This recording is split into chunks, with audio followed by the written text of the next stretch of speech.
Good afternoon. Happy Monday. We got work to do. Sorry for the late start today. We just got back from Denver last night, so just kind of catching up on all the things last night and this morning. But hope you had a great weekend. Welcome in, welcome in. We are live on YouTube, Facebook, and Instagram. Remember, if you're on Instagram, by the way, come on over to YouTube or Facebook. You'll get like the wider screen, the better view, if you like that sort of thing. Hope you're doing well. Say hello down below in the chat. Love to hear from you. Love to hear how things are going. Love to hear about your sales. Man, we're in the middle of December now. Like, we're in the teeth of it, December 8th. And get this, we have 9 days until we hit that USPS ground advantage cutoff. It's only 9 days from now on December the 17th. That's if you want to get packages shipped to you by the holiday. So welcome in, everybody. Good to see you. Hope you're well. What's up, Tej? We will start with eBay. You got it. We're printed out all these shipping labels now. We got orders all the way since Wednesday. We skipped town on Wednesday, and we were in Denver ever since and got back last night. So we have a lot of orders to ship out. Kind of like last Monday, we were gone basically the same. I guess we left Tuesday last week and we're gone. A lot of traveling all of a sudden. But it's good to be home. We had a great trip, if you care. And now we got work to do catching up. This is a lot of orders, y'all. So this will be like another marathon stream. Like if you caught last Monday's stream or a portion of last Monday's stream, we had a long stream, a lot of orders to go out. Some good stuff. If you want to see exactly what's selling on eBay and Poshmark and Mercari right now, I got you. We're going to ship out all the orders. I'm going to tell you exactly how much I paid for these items. I'm going to tell you how much they sold for. I'm going to estimate how much I made on profit on each of these items, and we'll just go through it. Great place to ask questions. If you're a reseller, a new reseller, an aspiring reseller, you're thinking about it, I'm here for your questions. That's what makes this a lot of fun. So hope you're doing well. Welcome in. I finally got the notification early. Hopefully a good week for you so far. It's been okay. I had my store in vacation mode, or like time away mode. So that definitely impacts things. But I had a great Saturday. I turned eBay back on Friday. And I turned Poshmark and Mercari back on Thursday. So it did cause it to slow down a little bit. But Saturday was crazy. I had a great day. Yesterday was okay. Today's off to an okay start. We'd love to know how to identify what a dead pile is and how do I purge it. I don't know. I think it's a facetious, joking question, and I appreciate it. Hope you're doing well. Welcome in. But I don't know how to answer your question. We do have some coffee orders going out. I'm excited about that too. Some fresh coffee. Luckily, we were able to. Our neighbor came over. We were able to get a fresh coffee shipment on Thursday. So we got coffee roasted on Thursday. My neighbor came over and received the order, which is cool. So that's why we're all stocked up on coffee here behind me. Hey, Debbie, welcome in. Unfortunately, my Bears lost yesterday. It was a good game though. They played a good game, tough game. You can never be too upset when you won like a tough game, right? What did I miss here? What's up, Nick Smith? How are you? Getting some winterish weather out there. 41-72. Nice day though. Good morning, Brenda. Welcome in. Good to have you. Welcome. All right, let's get crack-a-lackin'. We got Tej says we're gonna do eBay first, so that's what we're gonna do. Are these in order or not? What is going on here? What is going on here? I hope they printed these in order. David at the bottom. And then Keith. Okay. They are, let's go in reverse order. Typically I go in chronological. We're going to go reverse chronological order, just the way these things printed out. So we are going to start with an order from David. This came in last night. Pair of Prana pants, $22.50 on these. $22.50 plus $8.95. I paid $5 at a thrift store right here. These aren't like the really good Prana. The best Prana are like the Prana Zions or the Prana Bryans. Like they're more like outdoor hiking pants. This is like a cotton spandex blend, so more of like a casual wear pant. These do okay. They just don't sell for as much money. So $22.50 plus $8.95 shipping on these. These are going to go out USPS Ground Advantage. My shipping label on these cost me $8.85. If you care, I charge the buyer $8.95. We'll get these shipped out. If you have any questions about shipping, this is the place to ask, because we're going to be doing a heck of a lot of shipping on eBay, Poshmark, and Mercari. We'll do some chris@peak.com orders, our coffee. It's going to be a fun little afternoon, I think. Sorry for the late start, but we just got in late last night, so trying to catch up. Looks like a giant trip to Denver. Looks like a great trip to Denver. Yes. Oh, thank you for that. Thank you for that. That was like was a money shot right there. So our friend Jess had her 40th birthday party, and that was at her boyfriend Derek's apartment complex. He's got like one of these. He lives in a fancy apartment complex in Rhino, like one of these brand new high-rise complexes. And this was in the club room. The club room was amazing. I wish I got more pictures of the club room, but so we rented out that space for the evening, and they had a private hibachi chef come over, and so he cooked like right out on the patio, and we set up tables like right by the doors that opened up to the patio, and the patio was like, that was the photo that you saw Kim and I on. Anyway, this hibachi chef set up a Blackstone flat top grill, and yeah, like cooked up hibachi right there for us. We had a group of I want to say it was probably like 15 or 16 total people, and yeah, he did the whole thing where he's throwing, flipping the food in your mouth. He's using the sake and pouring it in your mouth, and you really don't want it, but he keeps doing it. So it was really, really fun. I'd never been to something like that, like a private hibachi chef, like on the patio. It was pretty rad. We had a great time. How do you recommend getting buyers to accept orders in a timely manner and not wait 72 hours for Posh to release? Thanks. I don't have any recommendations about that. I mean, the best thing you can do is just ship things in a timely order and hope that they accept the orders in a timely manner. I mean, honestly, I don't even know if they accept mine in like 72 hours or not. It's just part of the business. You just sort of, to me, I would just recommend that you build your business not expecting that you're going to get paid for that order at the beginning of that 72-hour window. You just have to, just roll with the punches and just be realistic about what that platform is or isn't. But I don't have any recommendations to get people to accept the order any faster. Sorry, I just don't know. Best shipping tips as a reseller. I don't know. There's a million. I don't know where you resell or what you're shipping or what questions you have about shipping. So maybe we start there. I am Wendy. Let me know what questions you have about shipping specifically. I'm not sure if I have like here's a tip for you. I would say ship as cheap as possible. There's my tip for you. But yeah, maybe if you let me know a little bit more about what you need to know. Did you say you sent Ground Advantage? Yes, I shipped that first package, and all of these packages will go USPS Ground Advantage. That's right, Wendy Sue. eBay, cool. Yeah, let me know if you have any follow-up questions. I just don't. It's hard to just sort of like give like blanket tips. Ship for cheap. That's what my tip would be. Next up is a really great order. This is a Tommy Bahama. Typically, my rule of thumb with Tommy Bahama is I look for linen or silk, and I look for big, bold floral patterns or hula girls or things that people are going to wear on vacation that are big, bold, and colorful, right? Vibrant. This one right here is a button-down shirt. It's not silk. It's not linen. It's just a cotton polyester spandex blend. And it's called the Sarasota Stretch. It's a really easy item to comp, by the way. You just comp Tommy Bahama Sarasota Stretch. I was surprised when I comped it. Comps were $30 to $35 on this piece right here. Now, if this was just a plain cotton button-down, gosh, it could be like a $17 shirt, and it could take forever to sell. But this sold for $31 on a best offer. It took 9 days to sell. So really good one to look for. That Sarasota Stretch. Anytime you come across a Tommy Bahama and it has a model name on the tag, just make sure you comp by that model name. That'll help you get a better price range. But I was shocked by this one, honestly. Cotton polyester blend, Tommy Bahama, $31, and it sold in 9 days. Kind of crazy. So this is going out. This will also go USPS Ground Advantage. My shipping label cost me $5.64. The buyer paid $31 plus $6.95 shipping. This is going to Troy in Grove City, Ohio. Kind of an interesting Tommy sale right there.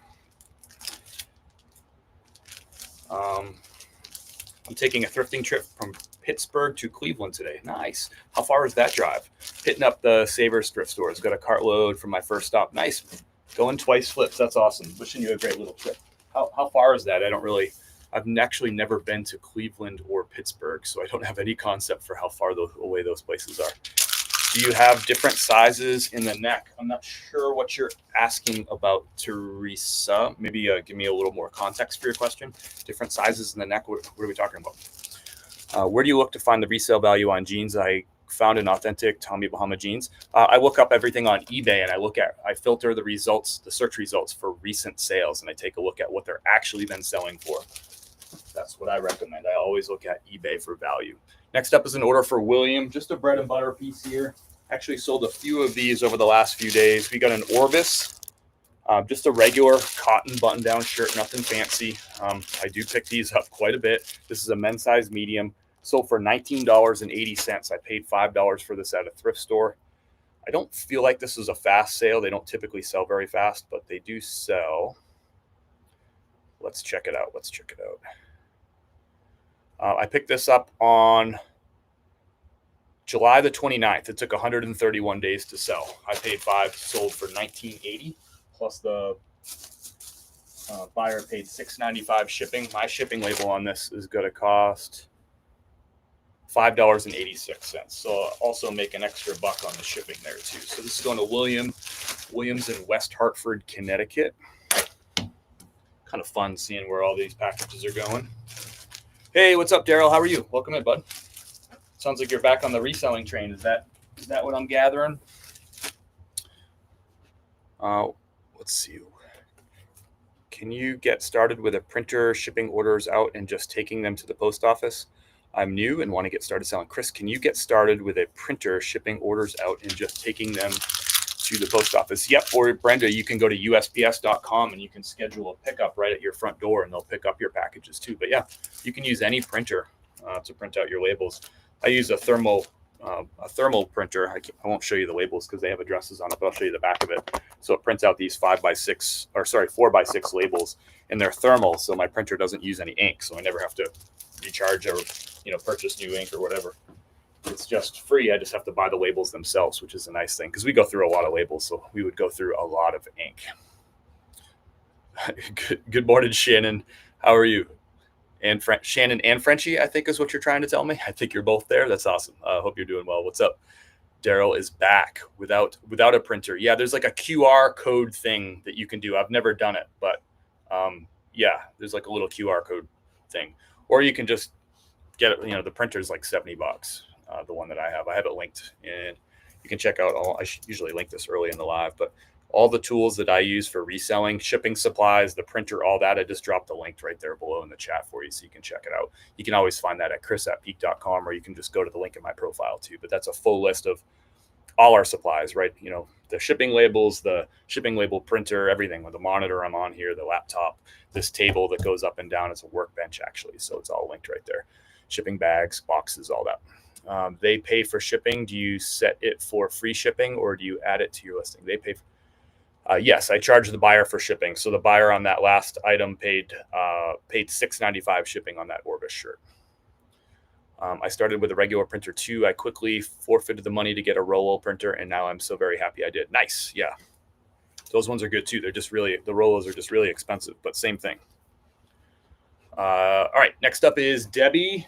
Peter Millar shirt here. The reason I picked this up, even though it's a size small, which is not typically a great seller on a lot of men's brands. So Peter Millar size small. This isn't just a typical cotton Peter Millar, which really don't sell for all that much money. This one was a performance blend, so it's like nylon and spandex. So this one sold still for not a lot of money, $18.99. But that's the game you play if you're going to pick up size small men's. You either got to expect a really long sale, in most cases, or you got to expect a little bit less money. So this is going to Debbie. Debbie's in Dothan, Alabama, and we'll get this shipped out. She paid $6.95 shipping.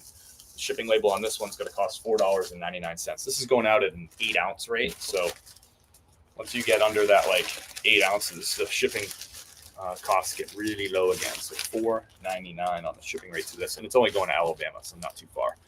Good morning, Julie. Welcome in. Welcome in. Good to have you. Or I should say, yeah, good afternoon or good morning, good afternoon. We'll call.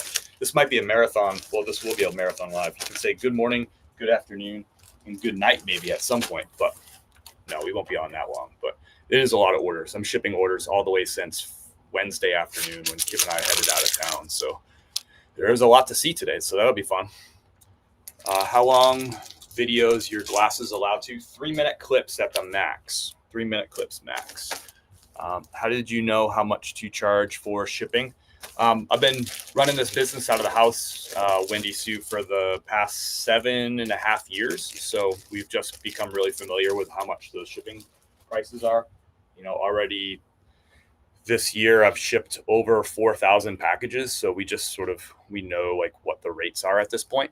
But if you're just getting started on eBay, we recommend that people use eBay's calculated shipping. So all you do is enter the weight and the dimensions of the package, and eBay will automatically calculate the shipping rate for you based on wherever it's going, because shipping rates are different. If I shipped to South Carolina here from Asheville, North Carolina, the shipping rate would be less than if I shipped across the country to California. You get it, right? So if you use eBay's calculated shipping and you enter in your measurements of the package and you enter the weight of the package, you will never you will never be like overcharged or lose money on shipping, as long as you're accurate with all that stuff. We got another Peter Millar going out. This is going to Brad.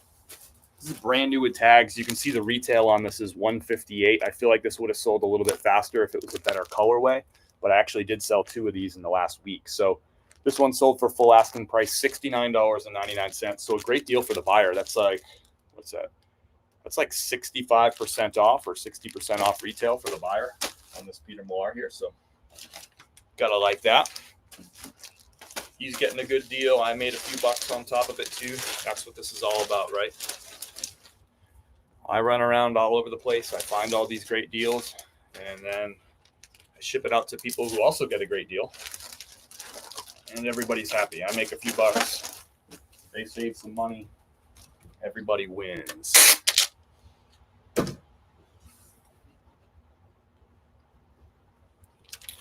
Thermal printer is such a time saver. I can't get rid of that waste of time. Wish I would have done it over 1,000 orders ago. There you go. Yeah, for sure. And just the fact that you're like never paying for ink is like another thing too, right? Or like cutting out the labels and taping them on and all that. It's just, that's it. Slap it on there, move on to the next thing. So this one's going to Michigan, Macon, Michigan. Nice little, that's like a quarter zip little piece from Peter Millar. Next up is Peter Millar is one of my best-selling brands every single year. Speaking of best-selling brands every single year, we got a Brooks Brothers here. This is a men's size 15.5, 34, 35, which is like a size medium. Here it is. This sold for a best offer $18.99. This pattern right here is very in right now. So if you look at that blue and white stripe, it's kind of got that Y2K preppy vibe. This is very in right now. These shirts have been selling really, really quickly for me. A few years back, these striped Brooks Brothers didn't do so well, but if you find this like thick stripe vertical like this right now is very in fashion and sells really quickly for me. So this one, even though it's a smaller size Brooks Brothers, still sold for, it took 1 day to sell. I listed it on the 6th, it sold on the 7th. So there you go. A 1 day little flipperoo that's going to Matthew. Not getting rich off that. It's $18.99. I paid $5 at a thrift store, but these things, if you've been following me at all, you already know this stuff adds up. We've shipped out over 3,400 units on eBay and Poshmark and Mercari and Amazon this year. So it starts to add up, even if the profit's only like 10, 12, 13 bucks. You ship out a lot of them, it adds up. And of course, we'll ship out some like really heavy hitters, like some big profit items today too on top of that. So that really helps. All right, so this is going to Omaha, Nebraska. I love seeing your videos, and the prices you have there are better than here. I hear you. Every area has like advantages and disadvantages to sourcing. Remember, my prices are cheap at my thrift stores, which sounds awesome, right? But that means I'm competing with like regular consumers, because say I find, I don't know, say I find this, no, that's not a good example. Say I found this Brooks Brothers shirt right here at a thrift store. Everything's flat rate $5. So if this shirt is right next to a shirt from Sonoma for $5, the consumer every time is going to take the Brooks Brothers over Sonoma because they know the brand and they recognize it. But at your thrift store, say if they charge $5 for Sonoma, but they price up Brooks Brothers for $8, then the Brooks Brothers is going to stay there because the consumer is going to buy the Sonoma and save the $3 at the thrift store, right? So the good stuff stays in the rack longer if you're at a place where they do like variable pricing. And trust me, I've ran this business here in North Carolina with these lower flat rate prices that we have here. I ran this business in Tampa, Florida, which had varied prices, and I ran this business in Denver, Colorado, where we had varied prices. The thrifting in Tampa in Denver is better. I find better stuff. It's just and part of that is because of the varied pricing. So as much as I want to pay $5 for everything, there's some advantages to having things priced up because it scares away the regular consumer that they're like, whatever, I'll just buy this other cheap shirt. It's cheaper, right? Because they're just looking for a cheap shirt. They're looking for a deal, right? They're not necessarily concerned with brand name as much as I am. I love reselling. It's a hobby, not an income for me. I do this to give something to do during the day and raise money for the local horse rescue. I love that. That's really cool. Everyone's got their reasons. I love it. That's a cool one. I'm guessing horses are like a important part of your world, and I think that's cool. Chemo is in the house. Welcome in, brother. Good to have you. Hope you're well.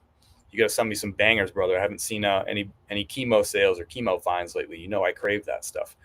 I sold my first pair of Levi's, and then the buyer came back the same day and bought another pair. Thanks to your help and guidance. That's awesome, Stephanie. I remember seeing your comment about that sale. So that's cool. You got 2 of them now under your belt. I love it. Levi's is every year is one of my top 5 selling brands. So I like picking those up. Thanks to you, I've sold 2 tweed blazers in the last 2 weeks, paid $1.99 each and sold for $40, $50. Those are great prices for blazers, $1.99 each. You know, there's a place not too far from me. Maybe I'll go there tomorrow. I haven't been there in a bit because their inventory usually sucks, but sometimes I'll go there and they'll charge me like $1 for blazers, or they'll do like fill a bag for like $8, I think it is, or something. And I've been there before, and they just told me they were like, just take the blazers because they had so many of them and they weren't moving. So they were like, just take them. So I gave them money anyway, but they were going to give them to me for free. I got to hit that place up. I haven't been in a little while. Just the last bunch of times I've gone, I haven't found anything good.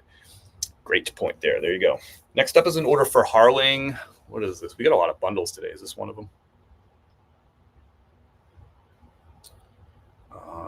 Let's see. Yes.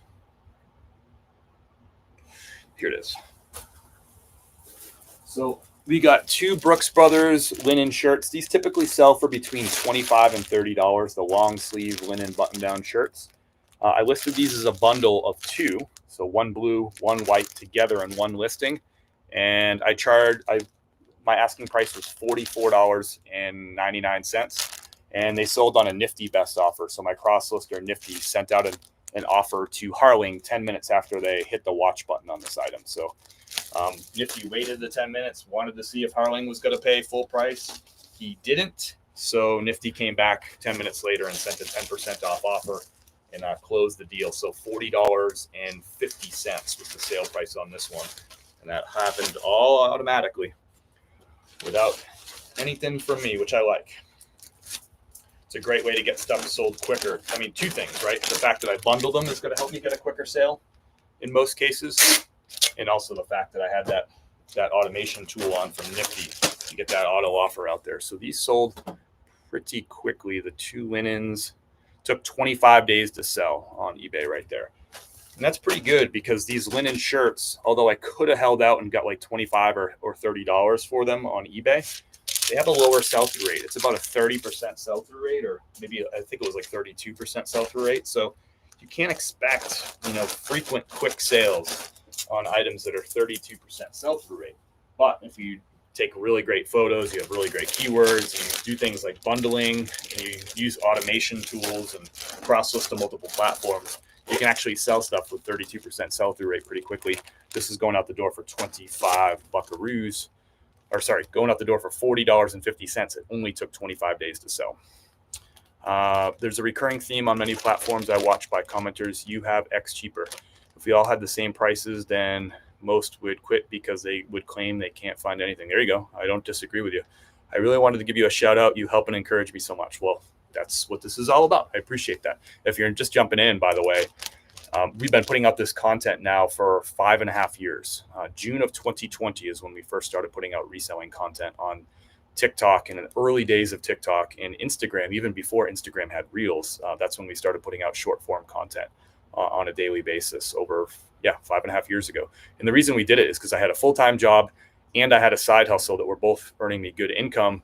Meanwhile, we had an unemployment rate during the pandemic at that point in time, June 2025, 12.5%, or sorry, June 2020, 12.5% was the unemployment rate. And so many other people were like furloughed or half furloughed or had their hours cut or whatever and needed extra income. So I just felt a real responsibility to go on and share what I knew, because I had a full-time income, I had this part-time income, and meanwhile, people all across the country were really struggling for money. I was like, well, I can help with that. I can share what I know and share information, and it's been a wonderful journey. And I love hearing from folks like Stephanie, who made a few extra bucks this week because they learned something watching one of my videos.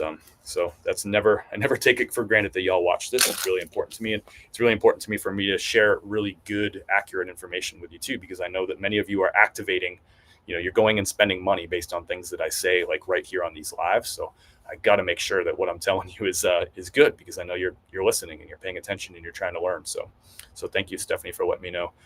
Life with JMK. Good morning. Jody here from Western Washington. Welcome in, Jody. Good to have you. Always a pleasure. Thanks for saying hi. Love to hear about your weekend too. How are sales over there? Steph says, thanks. Just dropped 3 packages today. Nice. I like that. That's great. That's a W, Steph. I like it. I thought you would get tired of that. Found 3 rowbacks at the store last week. One was houndstooth quarter zip new tags. Crazy. You know how many rowbacks total I've ever found? I think I found 2. And you found 3 last week. Think about that. That's crazy. There is so many avenues for sourcing, but just many want to stick on surface level. Yep, I agree 100%. If your thrift stores stink, well, then dig into estate sales. If estate sales stink, go to flea markets or go to retail and do retail arbitrage.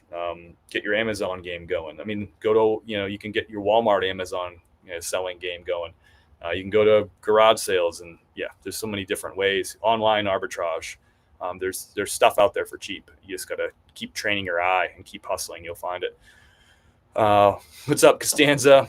Sales are good. No complaints. I'm a little bit down on the month, but I also was away Wednesday, Thursday, Friday, Saturday, Sunday, and had my stores in various different forms of away mode for a few days there. So, you kind of get the dip when you do that. But I'm happy. I'm grateful for where we're at. Had a really good day Saturday. Otherwise, this month I've been a little bit below average, but I had a great November, which, a really great November. So you just ride the waves, and fingers crossed for a good week this week. I have a feeling it will be. So did you find those linen shirts together or separate? Together. I found I think it was 9 Brooks Brothers shirts, all size large, and a LL Bean size large, all in a row, that had just been stocked by a thrift store employee. And she's like, hey, are you a size large or extra large? And I'm like, well, that depends. What do you got? She said, I got size large. I was like, well, I'm size large then. So they were all together for sure. I just started using Nifty after watching your video. It's so helpful. And the automation for cost listing makes everything faster. That's awesome. Are you using the AI listing tool right through Nifty? I'm curious, Cindy. I'm glad that that's that you're vibing with it and it's helping you out. I'm going to drop a link right here. We're talking about my cross lister Nifty, but Nifty is so much more than just a cross lister, right? It is, and I'll just pop that on the screen right there. It's so much more than a cross lister. It has built-in AI listing tools. It has built-in automation to do all your sharing, your delisting and relisting, sending out auto offers all day long. And it has all the built-in analytics so you can keep track of your business and be prepared for tax seasons too. So it's really 4 products all into one. I put a link down there in the chat if you want to try it out for free for 7 days and just see if it vibes with you. I'm sure you'll get extra sales, within that first 7 days. Just the automation tools, the cross listing, it's going to help you make extra sales. But don't take my word for it. I've been using it for 19 months now. But you might be saying, well, my business looks different than Chris's. Will it work for my business? I don't know. I think so. But you can just use the free trial. 7 days, check it out for yourself. And at the end of that free trial, if you like it, you can sign up and you'll get 15% off that first month. All you got to do is click that link down below in the chat. If you're on Instagram, you won't be able to see a link in the chat. You can't click links on the chat, but you can just click on my name, go to my profile. You'll find that same discount link. It'll be a free trial for 7 days and 15% off your first month. It's a game changer. I think you'll find that to be true. And actually, is this true? I think it'll work. Yeah, if you're on Instagram, if you want me to send you that link directly in your DMs, all you got to do is comment down below game changer, and that'll work on Instagram because I can't drop the link in the chat. Try that. Somebody can try that. And I think it will send it right to your inbox. I think I have that set up. Next up is an order for Kristen. And when I talk about a product like that, I hope you know that I truly believe in the product. I use the product every day. Yes, if you use that link, yeah, I'll get a little bit of a kickback. For as long as you're signed up, I'll get a commission percentage, which is great for our little business. But I do use Nifty every single day. I am a big fan of it. I actually didn't even talk about Nifty for the first 7 months I used it, as it was a new product and I was testing it. I didn't say a peep about it to you because I wanted to wait and see if it was going to be the right thing that I could recommend. And it's true. I love it. And I pay for it, by the way, too. I don't get the product for free. I still pay for it every month, too. I pay $69.99 because I love it and because it's so good for our business. Next up is an order. If you have questions about Nifty too, let me know down below in the chat. I know it is a complicated tool. There's a lot going on, so I'm happy to answer questions. Next up is an order for Kristen. Kristen got this brand new tags Polo Ralph Lauren. I buy and sell a ton of retail clearance Polo Ralph Lauren. This one, the retail is $125. I got it for, I forget how much I paid for this one. I want to say I paid $25. But these, I bought like 8 of them.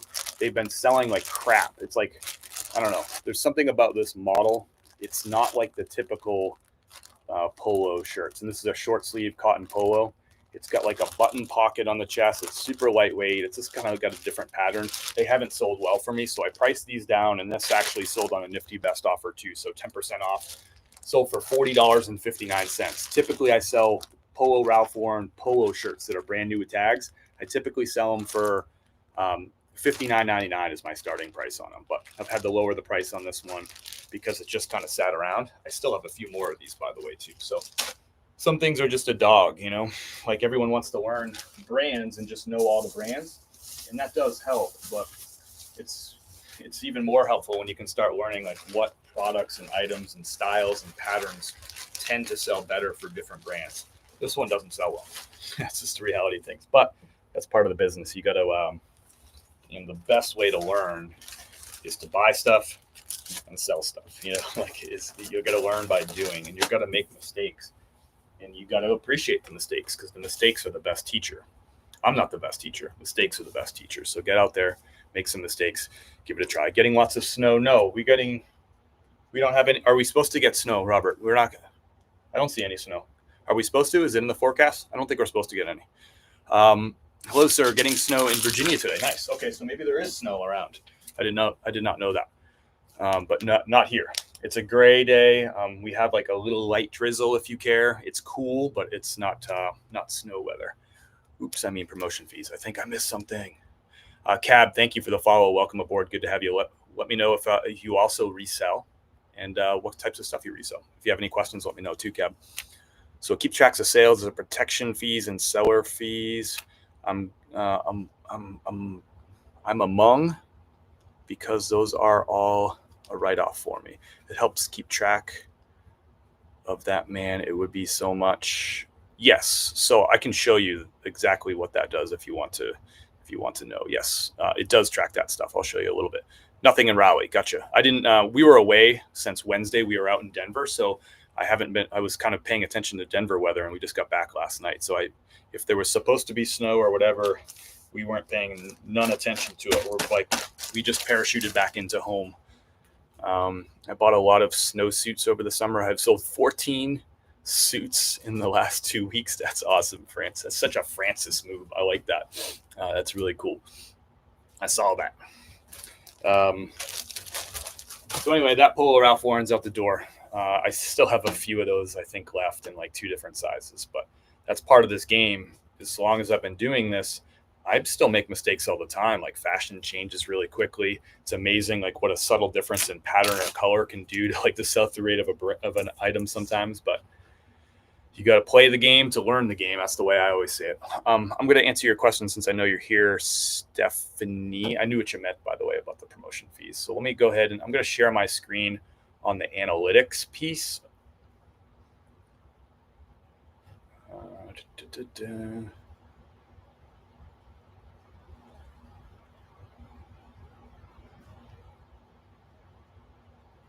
Yes, there's something I have to do. Somebody told me this last week. Please refresh the row. So maybe I'll just do this. See if this works. I'm going to share my screen in a second, I promise. Refresh. Okay, cool.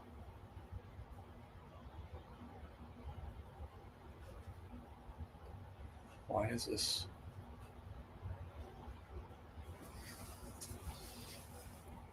Sold at.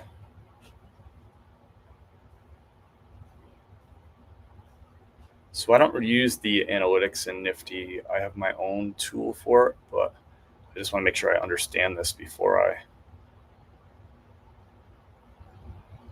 Interesting. Okay, what if I do this?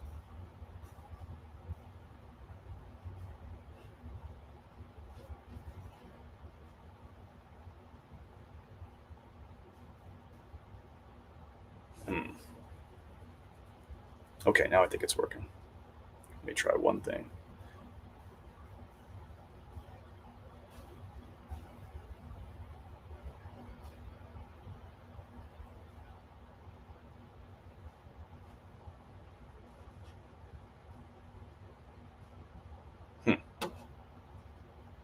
Maybe somebody can explain this to me. So I'm going to share my screen and somebody's going to teach me. So, all right, here's the analytics screen. So this is showing my most recent sales, and you can see them right here. This is my most recent that came in on eBay, this Prana, and then right here, this Bass Pro Shops mug. I'm going to ship those actually in a few minutes. So you can see it has the sale price on here. It has the number of days listed. Look at those Bass Pro Shops, how long those were. So $22.50 was the sale price. I collected $8.95 in shipping. The fee was $4.73. The promoted fee is $2.76. Now, what it's not showing me is the shipping, and I'm not sure why. So maybe somebody in the chat can show me, tell me why it's not showing that shipping price. I did this thing where I refreshed it, because obviously, like when it records the sale, it doesn't know how much I paid for shipping yet because I haven't bought the shipping yet. But when I refreshed it, I would figure that it would pull in that shipping amount, but it didn't do it. So maybe somebody can teach me that. But anyway, it shows you your net profit from the item too. You can even enter your cost of goods sold for each item when you list it. I don't do that. I just don't track my cost of goods per unit. I just do it per month. I add up all my receipts and whatever. But a lot of people like to know their cost of goods and put it in there. Mine's all like flat rate stuff for the most part anyway. So I kind of know what my cost of goods was just off the top of my head. But you can do that, and it can give you your total net profit. And then you can put together a profit and loss statement. This is not going to be accurate for me, but it's because I don't enter in my cost of goods. It says $26.99 is my cost of goods. That's not true. But, and this is for the last 4 weeks, but you can set it up for the year. You can set it up for the month. You can set it up for the quarter or whatever, and it will calculate all this stuff based on your orders and stuff. But maybe somebody can explain to me. I think you may need to enter it. No, see, I don't think that's true, Thomas, because on some of mine it will show up. Let me see. Like if I scroll down far enough, maybe just like when we refresh some of these older ones and see if it does it. No, it didn't do it on those either, but I brought in the promoted fee. I swear I saw it on some of my recent ones. Maybe not. Somebody's got to know the answer to that. Like, why is it not showing me the shipping paid? I ship them through eBay, right? You have to refresh after you purchase label. So check this out, Susan. That's what I thought. So see this order right here, this Duluth? I purchased the label. This was from 12/2 as the order. So I already shipped that one out like last week. So I'm going to go ahead and click on that. I'm going to hit refresh, right? And no shipping got pulled in. So is there a different way to refresh that I'm missing other than clicking right next to it? Like this Peter Millar, we'll try it here. This was last week, refresh. Nothing. But it brought in the promoted fee, but it didn't bring in the, doesn't show on mine. I think you have to me. Do you use Flipwise? No, I don't even know what that is. Wait to the eBay party. Do you do this full time? I do. I've been full time for, actually, just this week is I think actually it was either the 6th or the 8th was my last day of work for the last full-time job I had. So that was 2020. So here we go. So 5-year full-time anniversary. How about that? That's crazy to me that it's been 5 years. A bunch of snowsuits. I saw that. What did I miss here? Sounds like a question for Surf's Up to ask the CEO. Why would I ask Surf's Up to ask the CEO of Nifty? What do you mean? Is he like the CEO whisperer? Nope, that's how I do it and it works. Gotcha. I don't know. Maybe I'll have to ask. Again, I don't use the analytics. I'm just using it to show you, but let's skip over that. You could just, the idea is that the answer to Stephanie is, look, it shows that promoted fee. The Duluth wasn't promoted, or it didn't get charged the promoted fee, so it didn't pull in. But this Richmond Brothers did, and you can see it pulled in $10.73 for that one. It was a $110 sale. So, all right, so I just wanted to show you that. That's the analytics, which some people pay a whole separate monthly fee just for analytics. So that's all just built into Nifty. Click the box at the top to select all listings, then refresh. You also have to click the box at the bottom of the title and refresh at the bottom. Let me try that real quick. I'm not going to share my screen, but I'm going to do that real quick. So thank you for that. Who's that? 707 drafts, inventory, analytics. So I click the box to the left of title. You also have to click the box at the top left of title and refresh at the bottom. I mean, that's the same thing I just did. It's just for all of them instead of just for one of them. So I don't know why that would be any different. Yeah, it didn't do anything either. So I don't know. That's how I did it and it works. I don't know. Again, I'm not super concerned with it. As long as it's working for you, if you use the analytics. I use Jason Hayes's reseller spreadsheet because I also sell on Amazon. I sell on my own website, and I derive income from social media too. So I needed a more comprehensive tool for the other aspects of my business, which aren't part of Nifty as well. So, but thank you all for helping me troubleshoot that, or trying to help me troubleshoot that. Our next order on eBay, remember when we were doing that, is for Mary. Mary. She got this LL Bean chamois cloth shirt. Really love selling these. Sale prices for these aren't as much as they used to. I used to sell these for like $30 to $35. This one sold on a best offer, $25. Men's size medium. These are like a really soft, heavy flannel, and they'll say right on it, like chamois cloth. They've been making this shirt for decades now. You can find vintage ones too. Love selling these. Awesome pattern on this one. More commonly, I find them in like solid color patterns, but I love finding the plaid ones too. So this is going to Mary. Mary's in Half Moon Bay, California. So here's an example of an order where I'm going to lose a little bit of money on shipping because I do flat rate shipping. So I charged Mary $8.95 because if this shipped to South Carolina, it probably would have been like $6.75 to ship it.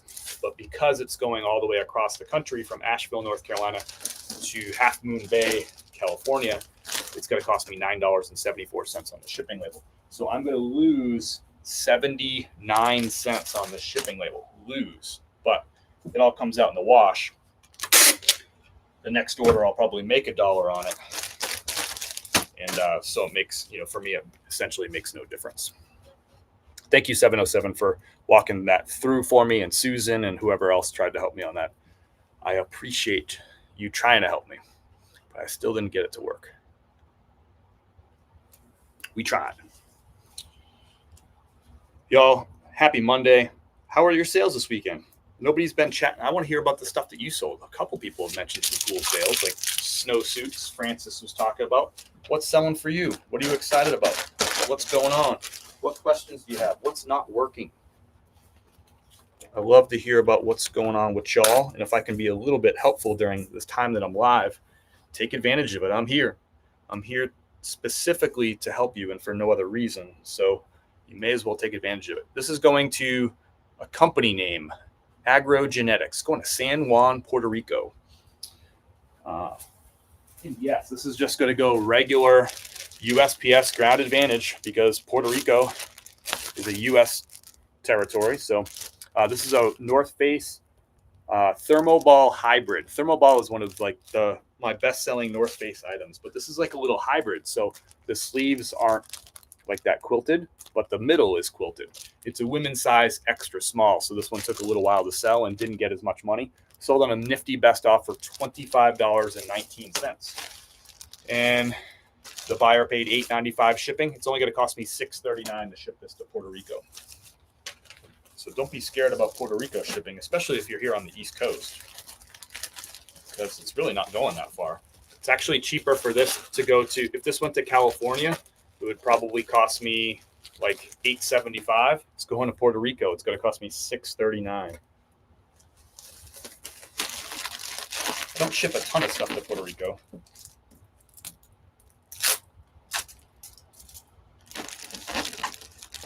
But I do occasionally, I don't know, a couple times a month maybe. I'm also in North Carolina. I had many California sales today. I have a few anyway. I mean, I usually do. It's a giant state with a lot of people, but I don't know if I have like more than usual. Next one's going to West Virginia, if you care, and Nebraska, and then Florida. So that's where I was born, San Juan. No way. That's awesome. Right on. Sold a vintage 1970s Navy peacoat for $120, listed for 2 days, and bought for $519 at the Goodwill. That's an awesome sale, Thomas. Thank you for sharing. See, that's what I'm talking about. That's what I want to hear about. Going to take a nap with my sick doggy. Have a great day. Francis, thanks for popping in. I hope your doggy feels better. That's nice of you to take a little nap with him. Give him some love energy. Nick's got a vintage fur coat, $200. Vintage Carhartt, $200. A few Untuckit shirts. I thought those don't sell anymore, Nick. A vintage Guess jeans, a few pairs of Levi's. Not a bad weekend. That's like a classic. Look at that. Like, look at those sales. That's like a Nick Smith like Tuesday right there. Like a couple of $200 sales. There's always like a vintage Levi's or a vintage Carhartt somewhere in there. Vintage Guess jeans. Just Nick just crushing it up there. Just crushing it out there. Just updated my listing situation. Hope to see return, or my lighting situation. Hope to see returns soon. Very pleased with that. Single button on off was turning on 4 separate lights before. I like it, Adam. That's cool. It's so nice when you just get something that's like simple and like saves you steps. I like that. And hopefully your photo quality is a big upgrade too. Just sold a Lancome lip liner for $89. Paid $1 at an estate sale this weekend. It paid for everything else I bought at the sale. You gotta love that. Like, does it get any better? Buying something for $1, selling it the next day, basically, right? For $89 and paying for the whole rest of your haul. I love that. That's the best feeling. Thank you for sharing that. That's cool. Very cool stuff. What do we got next? Welcome in the wild and vintages in the house. Next up was one of the best sales of the weekend. An item like this, you almost like can't post about this on social media. Of course I did, but because you get so many people who have no clue what they're talking about, but they're very, very, very confident, like that. Confidence is 100, knowledge is 0. And they comment on your stuff. It doesn't bother me. It's just kind of funny. So this right there, you can see part of it. This is Ralph Lauren. Well, I'll ask the chat. You'll probably know what that is. What label is that I'm showing you right there? Somebody knows this. You should be able to tell just from the font. If you know, let me know. But this sold jeans ? Do you have advice? What questions do you have, Steph? I like jeans. They're comfortable. I prefer ones that have like cotton with a little elastane or spandex too to give me a little bit of stretch. But let me know if there's like specific questions you have about jeans. I'm not really sure what you're asking. That's right. Thrifty Hippie already knows. This is Ralph Lauren Black Label. Yep, and Chemo's got it too. So this was made from 2005 to 2015. Black Label was a line that fit in above Polo Ralph Lauren, but below Purple Label, right? It was kind of in between there. A lot of the stuff tended to be like kind of like minimalist, solid color kind of stuff. And also tended to be like more slim fit or tailored fit kind of thing. So again, above Purple Label, above Polo Ralph Lauren, but below Purple Label would be like up here, and Black Label sat in between. So this was brand new at tag, a pair of joggers, $375 retail on these. Took a little while to sell, but they sold for $90 I think I had them listed for $99.99, and this was a nifty best offer, so for 10% off. So they sold for $90 on eBay. So I paid $15 at a thrift store for these. I paid up. But a lot of people were telling me that that's Ralph Lauren. It's not worth any money. There's a lot of confidence, but not a lot of knowledge. Not a common find. You're not going to find a ton of Black Label out there, and you're looking specifically for that font. And it won't say Lauren. If you find a Black Label that says Ralph Lauren, that's not Black Label. It's just Ralph Lauren on a Black Label. Black Label itself is its own line, was its own line. And because it was so expensive, because it was only sold in like certain Polo locations, it just wasn't widely distributed, and it was only around for 10 years. So you won't find a ton of this stuff. To find one new with tags is kind of crazy. I may go the rest of my life and never find brand new with tags Black Label, because they haven't made it now. It's been 10 years since the last time they made it. So to find it new with tags is kind of crazy. I wish I found like 10 of them. I picked up a few Polo Laura Piana jeans, $6 each sold, 5 so far, $80 to $160. Let's go, Vineyard Siren. Thank you for sharing those sales. That's awesome. And thanks for being here. Always good to see you. If you're over there on Instagram, by the way, if you prefer to see like the widescreen mode, you might like it kind of the way it is on Instagram, but you can come over to Facebook or YouTube and you can see it in like a wider screen if that's something you're interested in. I'm the same name on all the platforms. So I'm just throwing that out there. You can hang out on Instagram too. For Ralph Lauren, what do you see sells most? A lot of 90s Blue Label sit depending on style. Yeah, I mean, so the best answer to your question, Thrifty Hippie, would be stuff that's, for me, the stuff that, what do you sell most? 90s Blue for Ralph Lauren, what do you sell? Oh gosh. I don't know if I can answer that question. There's so many different things to sell for Ralph Lauren. It's such a giant universe of brands. I don't know if I have here's the thing that sells the best. But maybe if you have give me some more context. I mean, it is a huge universe of different labels and different styles. I don't really know how to answer that, if I'm being honest. Yep. Susan got a Black Label. Thomas got a Black Label. Chemo got it. Found a vintage Hercules chore coat from the 50s. Comps are everywhere from $250 to $800. Let's go. That's awesome. Now's a great time to find something like that. Get that thing listed quick. Found a sweater at a yard sale, 50 cents. Just sold it this weekend for $30. I love that. That's great.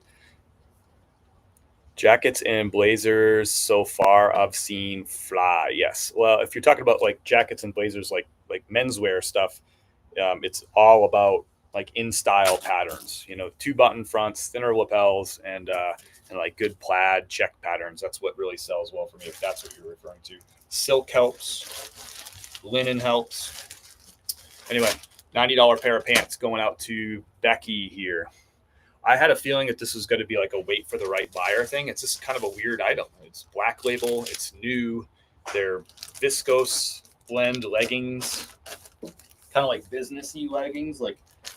Wear these leggings with a blazer to work. I was I don't know if anybody's really shopping for this very specific item that's been discontinued for 10 years, but they sold.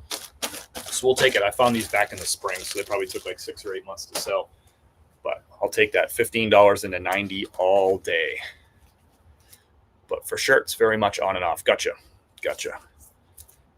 Thanks, y'all, for sharing your sales. I love hearing about it. We're going to keep shipping out all my sales. We got still a ton of eBay. You can't see them, but the whole floor is covered with eBay sales. We got a little bit of Poshmark. We got a Mercari sale. We got some chris@peak.com coffee orders.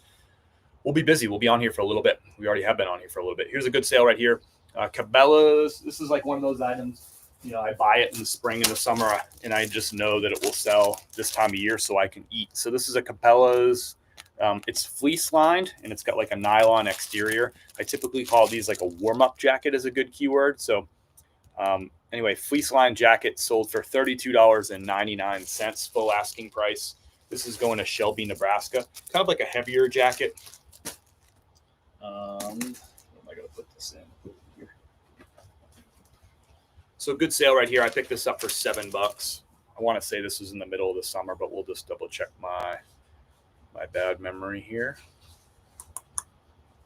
No, I just picked this up. I picked it up November the 16th. So it took 20 days to sell. So there's your memory for you. I thought that was a slow sale, and it was a fast sale. Timing. if I picked this up in June, it probably still would have sold this weekend. So I don't pick up everything from Cabela's, but certainly like heavy pieces like jackets, heavy sweaters can do really well. Anything like hunting related tends to do really well. This is going to Galen in Shelby, Nebraska. Welcome in, y'all. If you're just popping in, we are in the midst of shipping out our orders from the last 5 days. Wednesday, Thursday, Friday. Yeah, 5 days worth of sales here because Kim and I were traveling.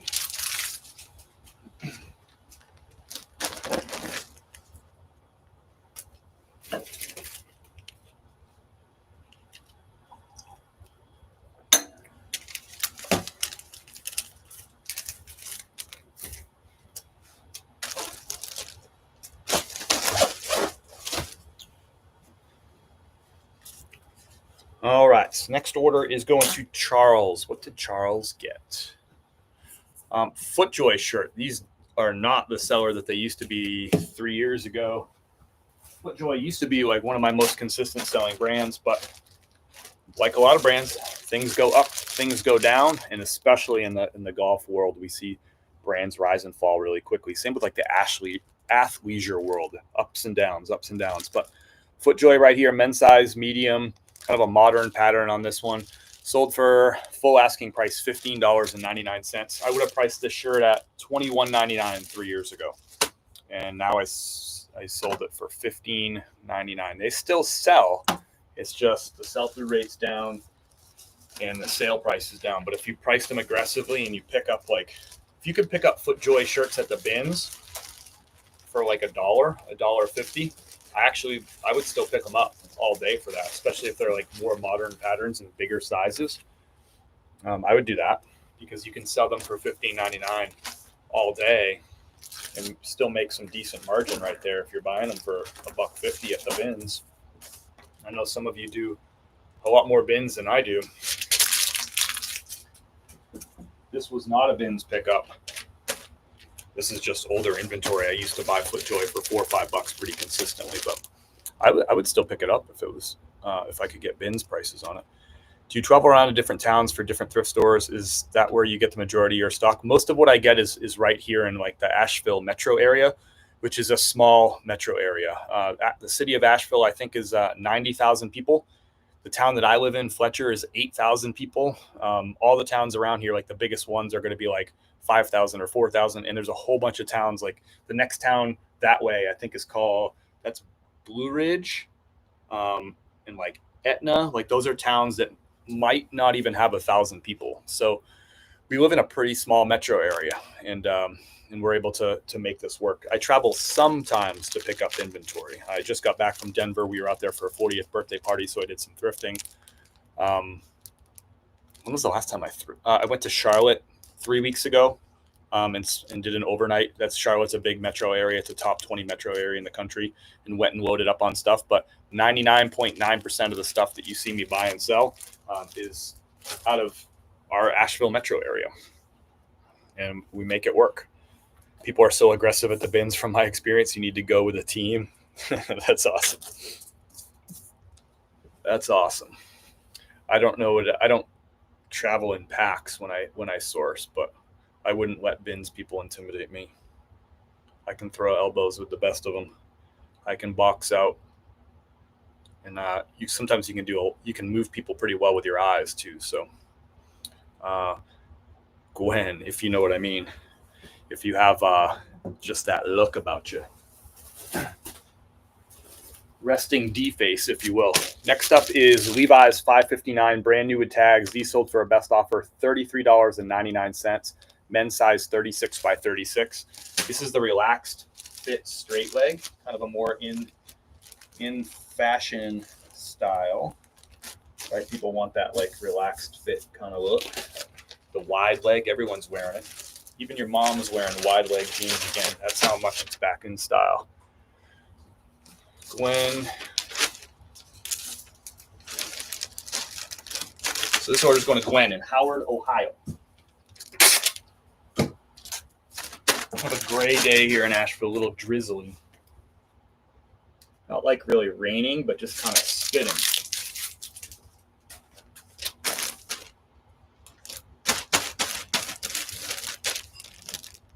Haha, love it.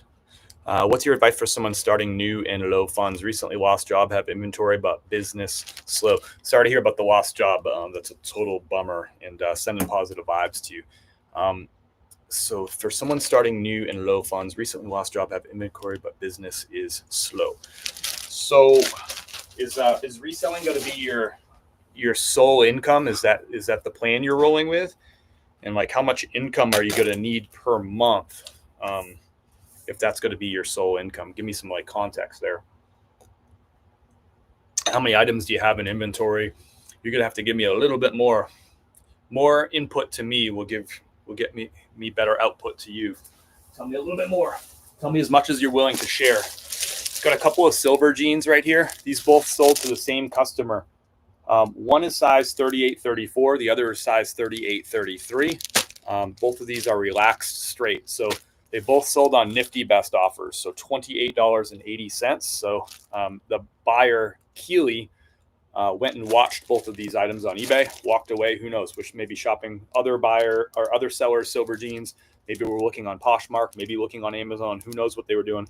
But 10 minutes later, Nifty saw that Keely hadn't bought these two pairs of jeans, so sent him two 10% off offers. Keely accepted, so $28.80 a piece. This is going to be $57.60 total sale right here. I paid $5 a piece at a thrift store. So $10 invested, $57.60 coming back my way. Nice little sale here. I did not bundle these. These were two separate listings. I could have bundled them though. And in retrospect, maybe I should have, but they're gone. Keely figured it out.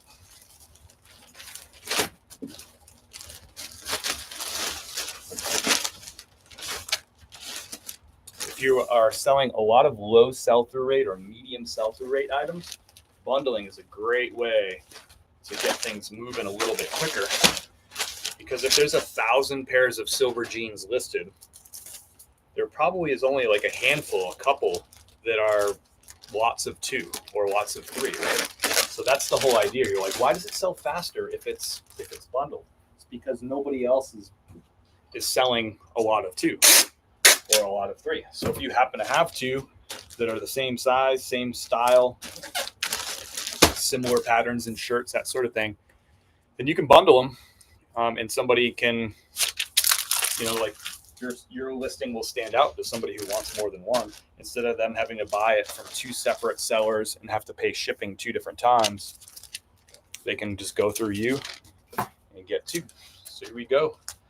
Bundle of two, $57.60 package going out there. Nice little profit on that piece right there. Reselling and notary services, God willing. Inventory 400 plus clothes and misc. I have Nifty, but need to downgrade. 69, a little steep for me right now. Okay. I'm not going to tell you what to do about the Nifty thing. You know more about your, thank you for sharing, by the way, you know more about your finances and what the thing is doing for your business or not. But to me, if you're going to try to save $30, but you're fighting for thousands of dollars of income per month, I'd say you might be looking at that like a little bit backwards.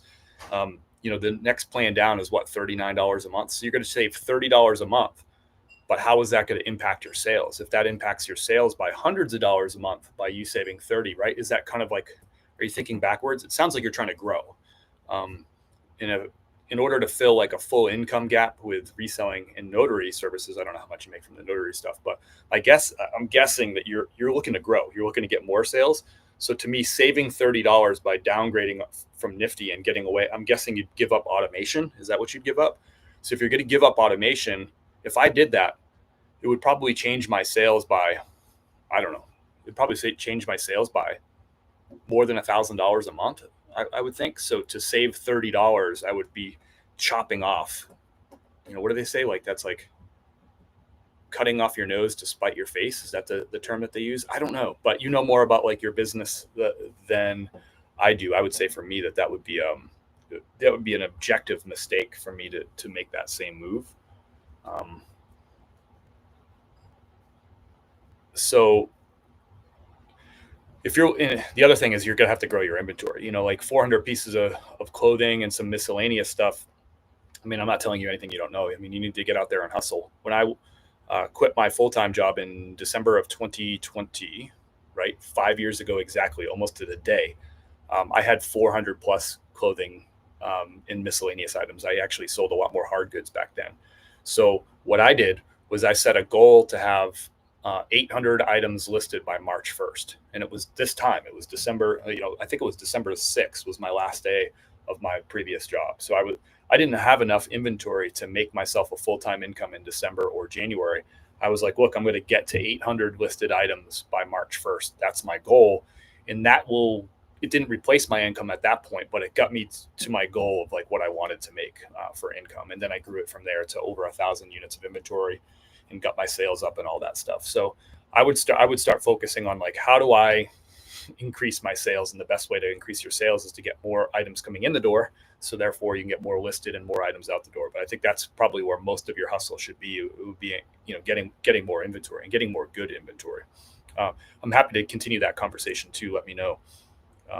But again, I don't have a ton of input from your side, so I'm giving as much as I possibly can and using a lot of I statements and sharing what I did when I went from, full-time employed side hustle reselling to actually full-time reselling. That's what I did.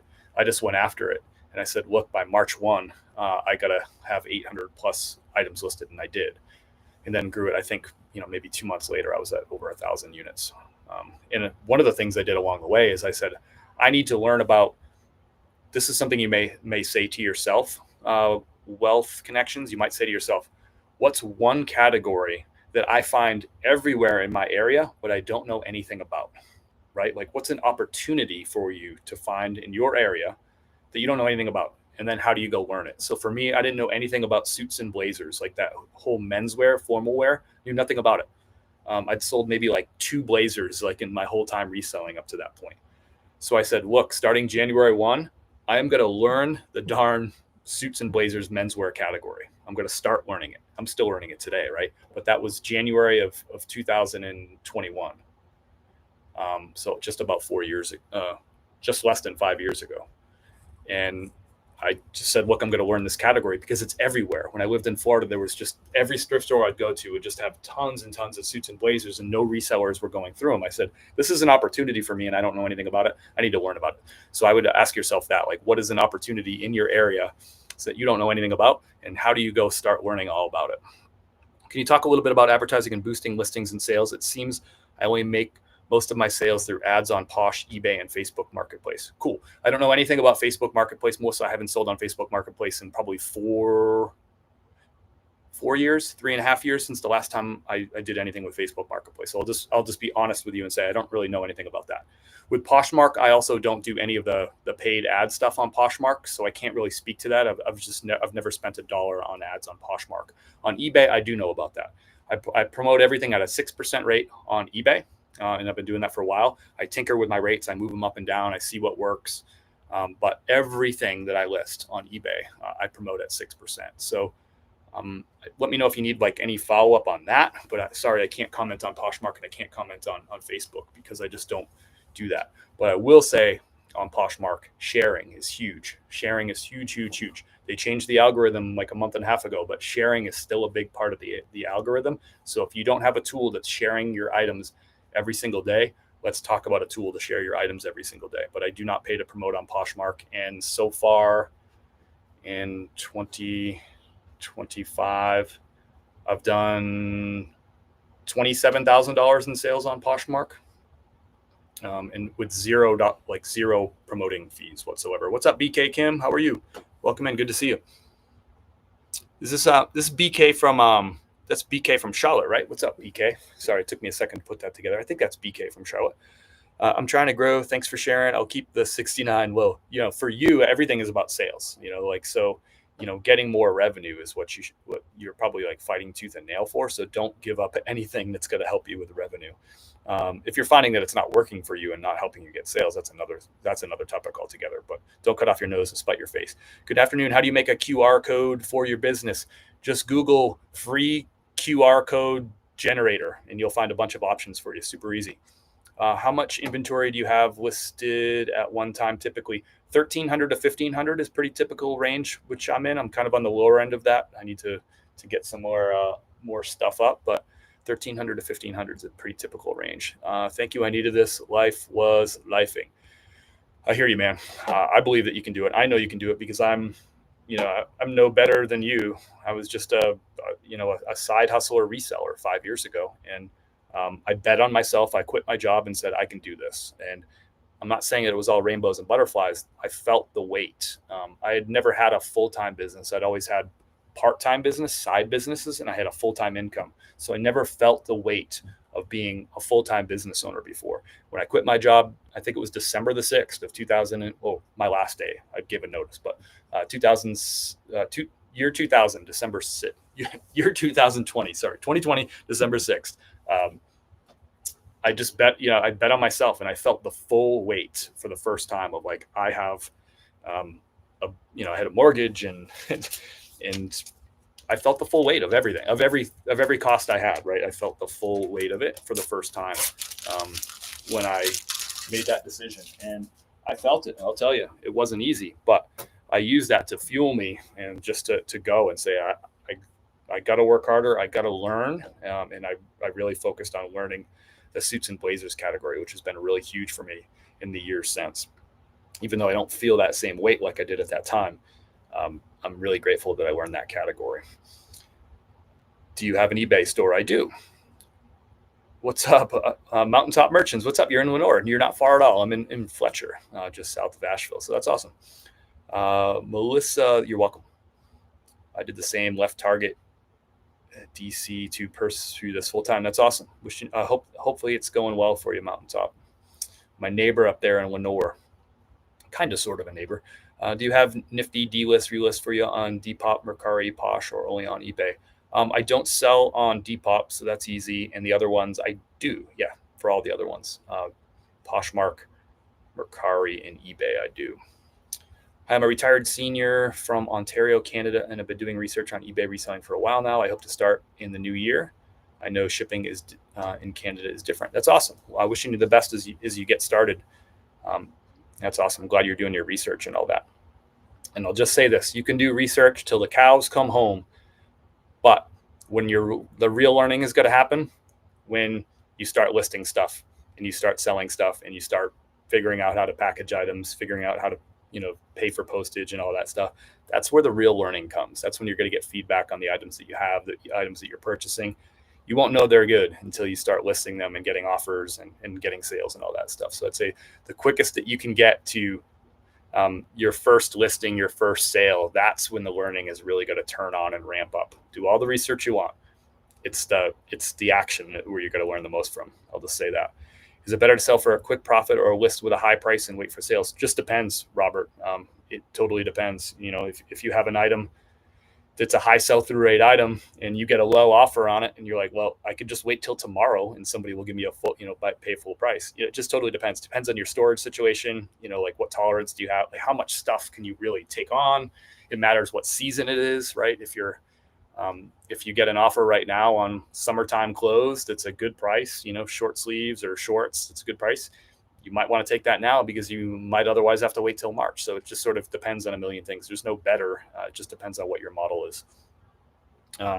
Thrifty Hippie says, I promote eBay between 3 to 5%. If it's a guarantee sale, then I usually lower and monitor traffic. You can always go up. But promoting works. Promote everything at the lowest 100. Promote everything at the lowest 100. I don't know what that means, but I agree with all the other stuff. Promote. If I could ask, what percentage do you promote on eBay? 6%, Susie. I might have already covered that. Hippie says, well, that sounds like me. I'm roughly 400 and plan to be at 1,000 by January. I already have the items, just need to hustle. Nice. Well, that's easy. If you already got the items, you only got to get 600 items listed between now and January. You can freaking do that. If you already have them, get them going. I love it. Appreciate that, Robert. And I hope I'm not dodging your question. It's just there's different people who do it different ways. It just depends on how you execute and how you build your business around you and in your space and you got to have cash flow. So all right, next order, get some good questions. coming in. But next order is really cool one right here. This is a vintage Abercrombie. Recently, I inquired with Poshmark about excessive restricted listings. Nifty said my success on other platforms is the cause. How do you avoid this? So, I don't really do anything to avoid it. Because I don't fear it. There's no bite to that. You'll get a notification. This is what I think you're talking about. You get a notification from Poshmark that says you've been delisting too many items, and they give you a suspension. All that suspension is you can't list new items. So all you do is you just email them and say like, hey, when stuff sells, I take it down off Poshmark. They'll immediately reinstate you. At least this is what happened when it happened to me. Like within minutes, I was reinstated, and it could continue to list items again. So to me, I'm not going to fear something that has literally there's no consequence. It's like almost zero consequence, right? All you got to do is, it just cost me like a few seconds to write up an email, or maybe a minute or two, right? To send them an email, send it over, and I'm back to there. So I don't do anything to avoid it, because there's no bite. It's just bark. So it really has no impact on my business or revenue or sales or profits. So I do not fail it. I do not fear it. They actually told me to reach out to you or K-Way. Okay. I've done that. It's just happened over 10 times though. Well, that's a pain. I don't know. It doesn't happen to me that often, so I'm not really sure what to say. But for me, I think it's happened once. Maybe it happened twice. But either way, it hasn't happened in months. So I just don't fear it. I don't know that there's a way to avoid it. I don't know that there's any advice. I think you can ask 20 people and you'll never get any advice. It's just Poshmark is just riding you. Whatever the algorithm is, just doesn't like you, I guess. Sorry, I can't help. Abercrombie, vintage. This is the model here is called the Big Shirt. Whenever I find these, I pick them up, especially if they have like a vintage vibe like this. This shirt speaks. And let me know if you know this store. This shirt speaks Chess King. 1990s Chess King is this shirt right here. Just really vintage vibes. Remember, oftentimes if you find vintage clothing, if it doesn't have a vintage look to it, it might just be an old shirt. So even though this is a vintage tag, it says the Big Shirt on it, and I know it's vintage. If it doesn't have vintage vibes, it might just be an old shirt. And then it just might sit around for a little while, and you might have to lower the price to get it gone. But if it's got vintage vibes, then it matters. So this sold for full asking price, $26.99. How long did it take to sell here?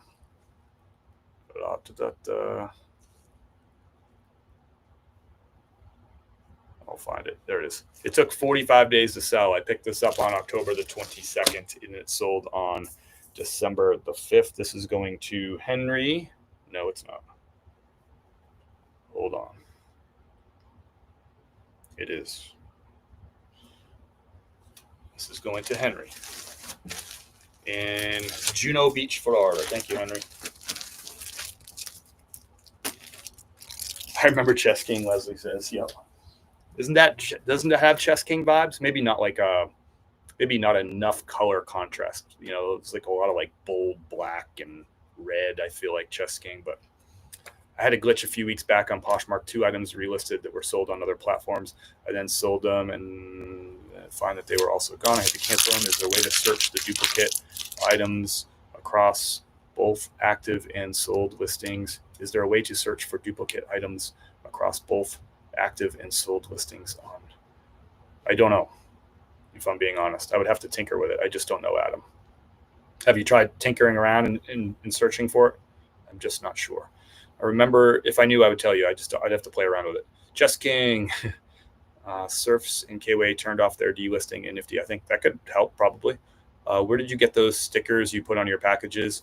I have them linked, and my full list of recommended reseller supplies here.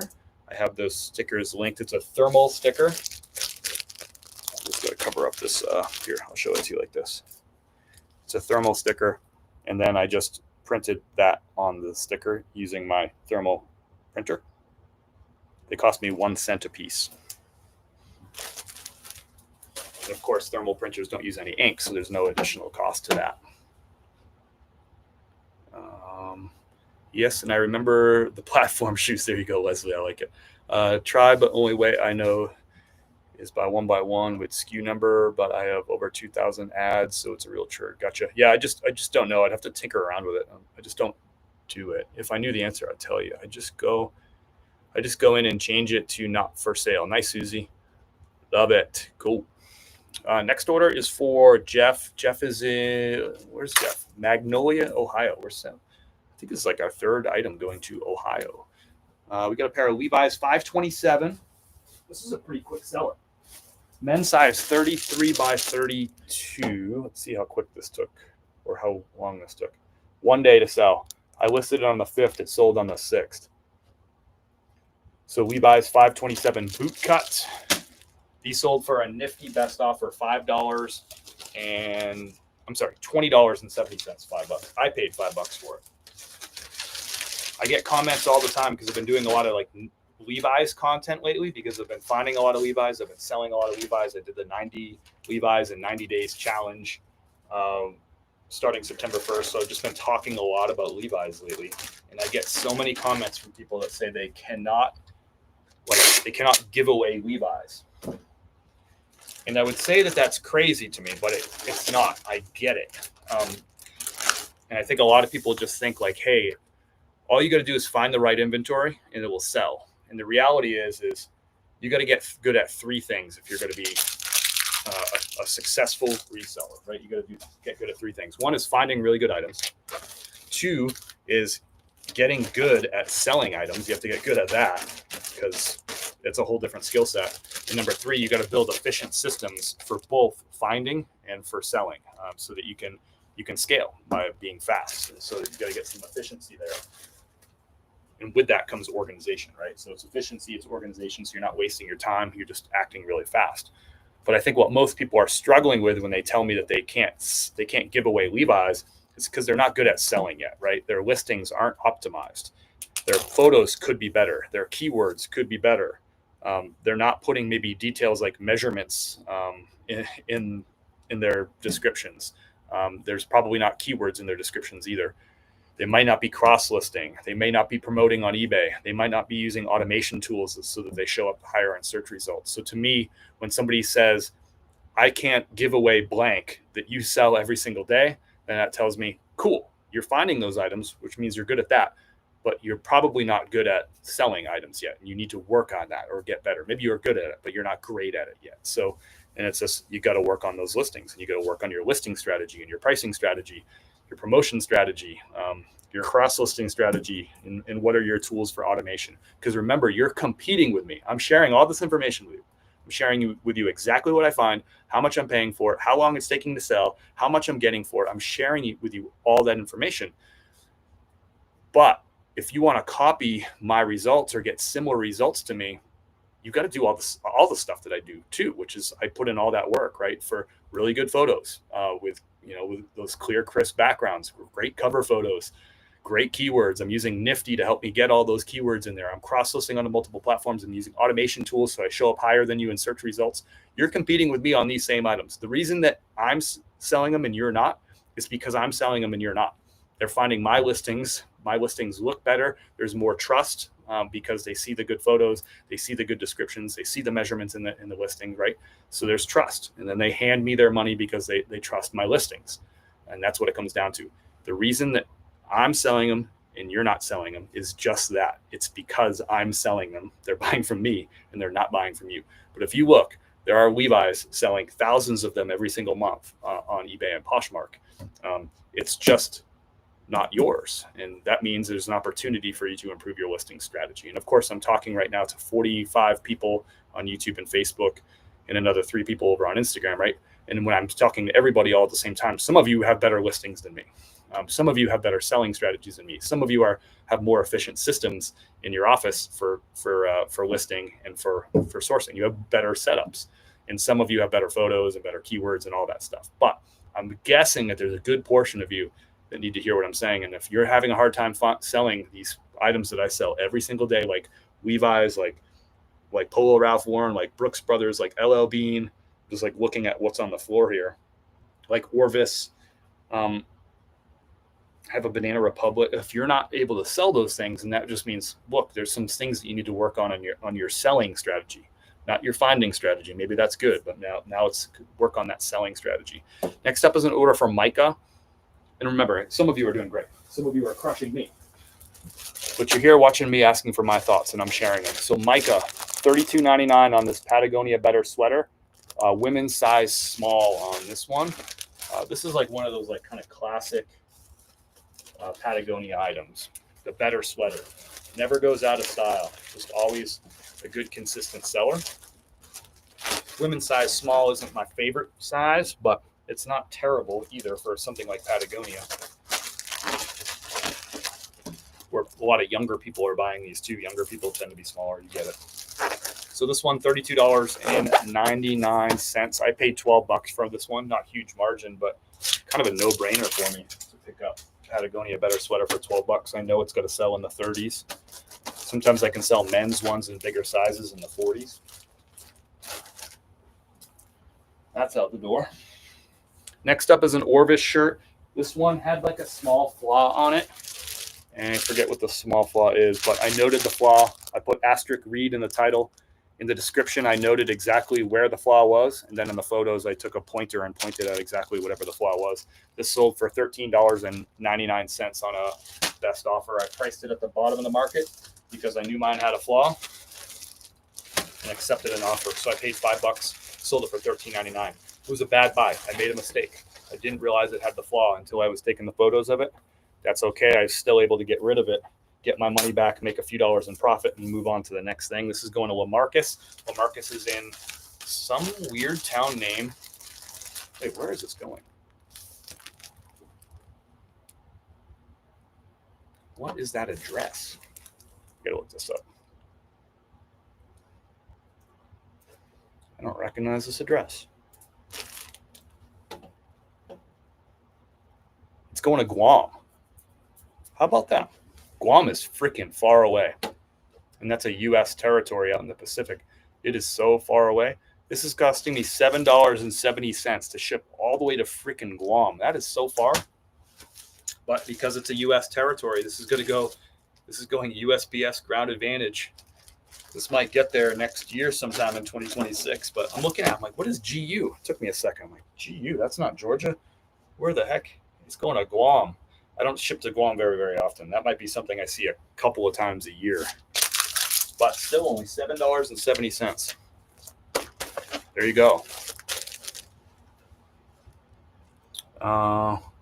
Love it. Facts. Would you ever consider a store review service, meaning someone pays you to review the store? Sure, I'd probably consider it. I watched your video on how you take photos, and that's how I learned about Photo Room. Photo Room's a great tool. I like Photo Room a lot. I use Photo Room every single day for all my social media, like photo posts. Every post you see from me on social media has gone through Photo Room. I've done something with it. I put a text on the screen or a sold comp on top of a photo or whatever. It's all Photo Room. I used to use it for all my listings too, but now Nifty has a background remover tool built into Nifty. So instead of having to use Photo Room and have that extra step, when I load the photos into Nifty, all I do is just hit the background remover tool on my cover photo and move on, which is great. But I am a big fan of Photo Room. I've used it every single day for my business since when did I start using Photo Room? I think 2021. So like in the summer, 4.5 years ago, every single day I have used Photo Room. I have the upgraded version, the pro version of it. And it is worth every freaking penny. I use it so much. Do you list on eBay and upload to Nifty or vice versa? I list directly on Nifty using Nifty's AI listing tool. So I just add the photos to Nifty, and Nifty writes the item title, writes the description, fills in all the item specifics. I double check it, make a couple of tweaks, and hit submit, and it posts it to eBay, Poshmark, and Mercari, all in that like one fail swoop. That's how I do it. I have a full video about that if you're interested. Let me see if I can find it right quick.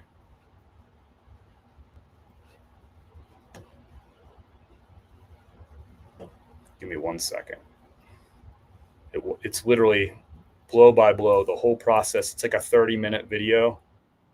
It's me. I don't know if you can hear me.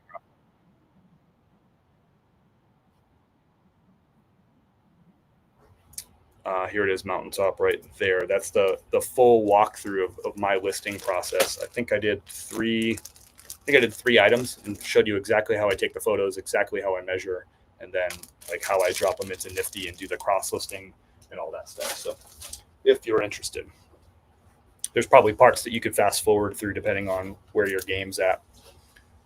Next up is I bought this pair of jeans forever ago. It's a brand I've never heard of before or since. It's called GS115 Moto.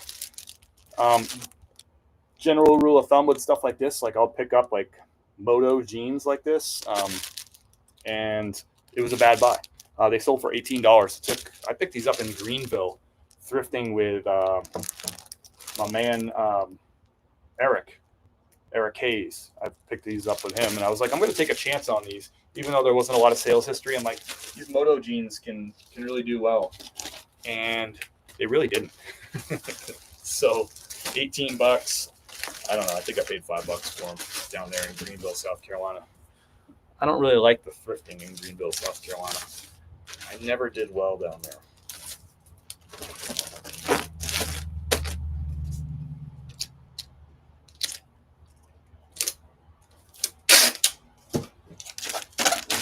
Anyway, they're gone. To James, $18. Got to make mistakes. Got to shoot your shot sometimes, you know. I do the same with one exception. I've loaded the SEO listing tool from eBay into ChatGPT and use that to tweak Nifty. Nice. I like it. I like it. Next up is an order for, what's up, James? Order for Charles. Charles got another Orvis. This is actually the second one of these like cotton button-down shirts from Orvis that I'm shipping out today. Not typically a fast seller, but something I can find pretty commonly, and they do move for me. This is part of my low sell-through rate stuff that I get, that I feel confident enough that I can move based on this like low sell-through rate machine that I've built over here. So nothing fancy right here. Orvis. Men's size medium, just a check button-down shirt. I find these all the time for $5.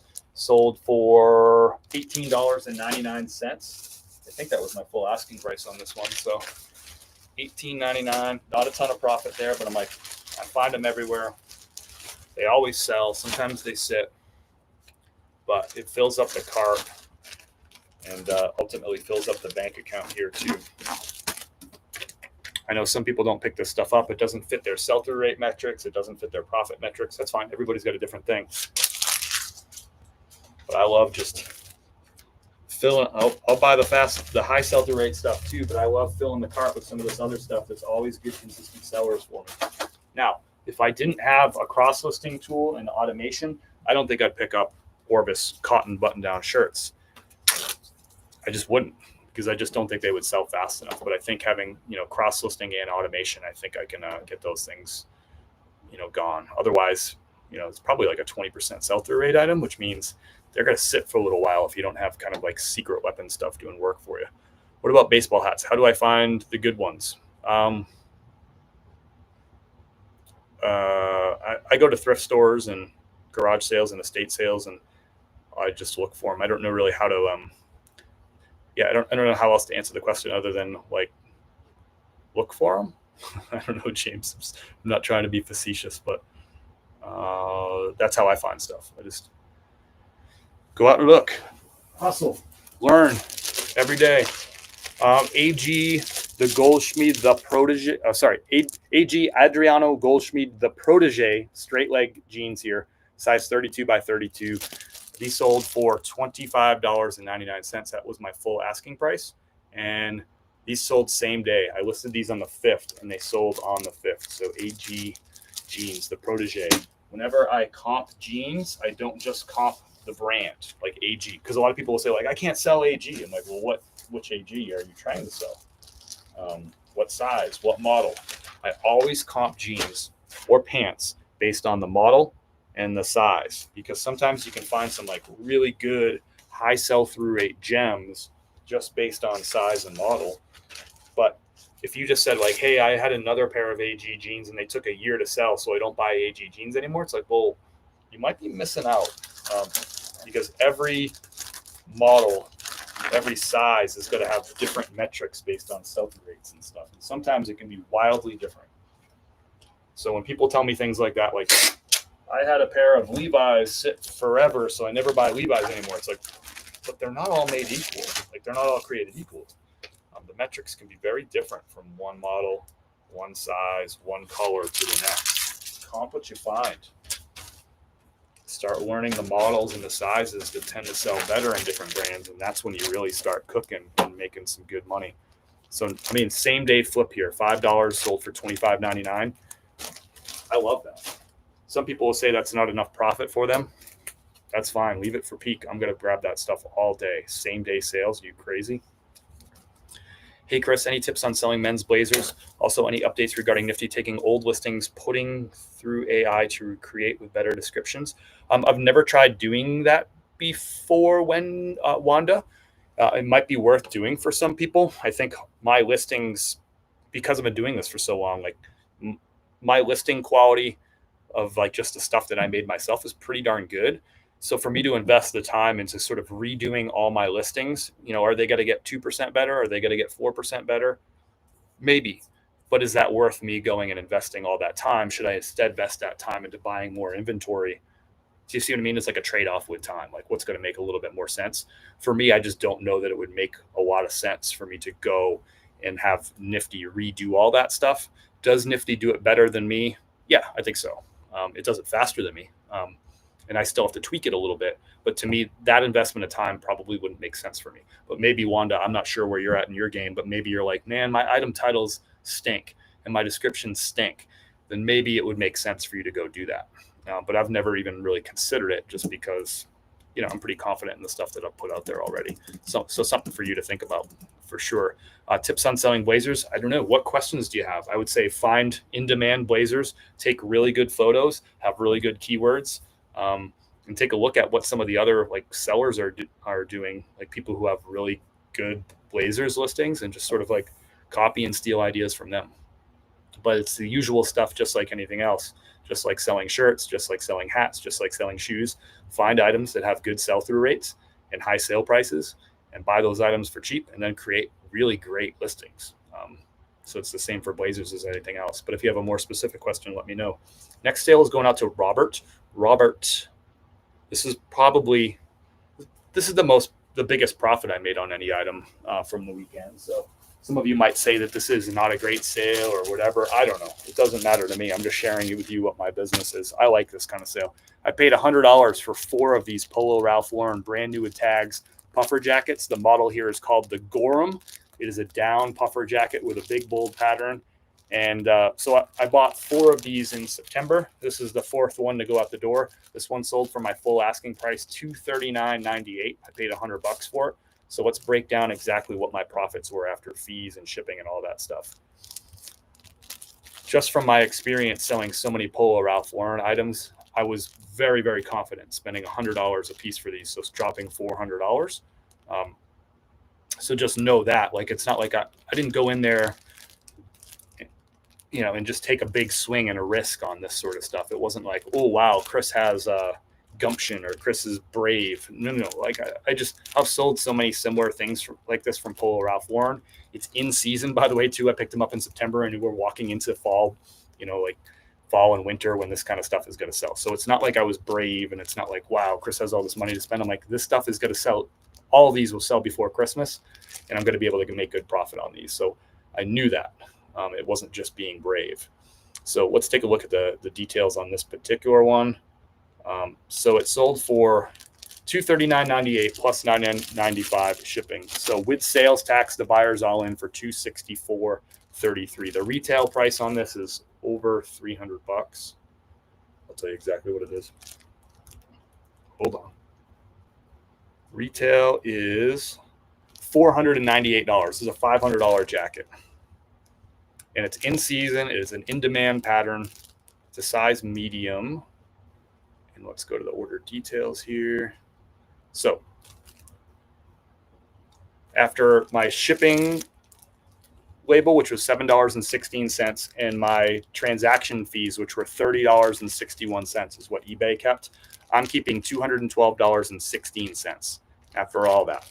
So my profit on this is going to be $112.16, and the packaging for this is going to be about 15 cents is what it's going to cost me between my shipping label, my clear poly bag, my shipping bag, and all that stuff, about 15 cents. So it's $112 in profit on this one, and they're all gone. I sold the first one before I even had to pay that credit card bill. I'm actually going to put this in a box here. I'm going to put this in a 14 by 10 by 6 box. I always keep these on hand for new in-box shoes. They're perfect for it. I typically pay between 90 cents and $1.10 for these. The last few times I bought them, they've been 90 cents each from Staples. So I'm happy to spend 90 cents on this box to get this safely to somebody. You know, these puffer jackets can be they can be fragile. They can get punctured really easy or whatever. So I'm going to go ahead and drop this in here. This is going to Robert. Yes, it's going to Robert. Get his thank you card in there. Got to put a little sticker on there too. Let me know, Wanda, if that was helpful, or if I dodged your question or wasn't helpful, or if you have a follow-up, let me know too.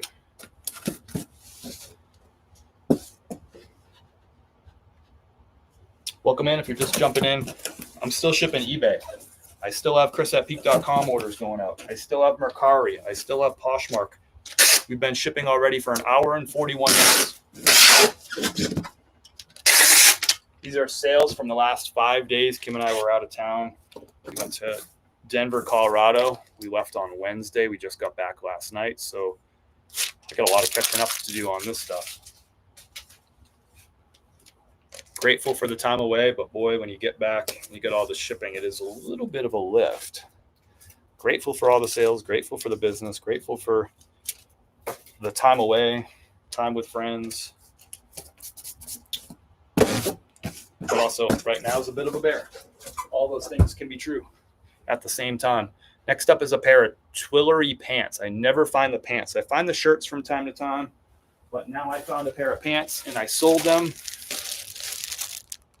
These sold on a best offer, $25. How quickly did these sell? I feel like it was a quick sale.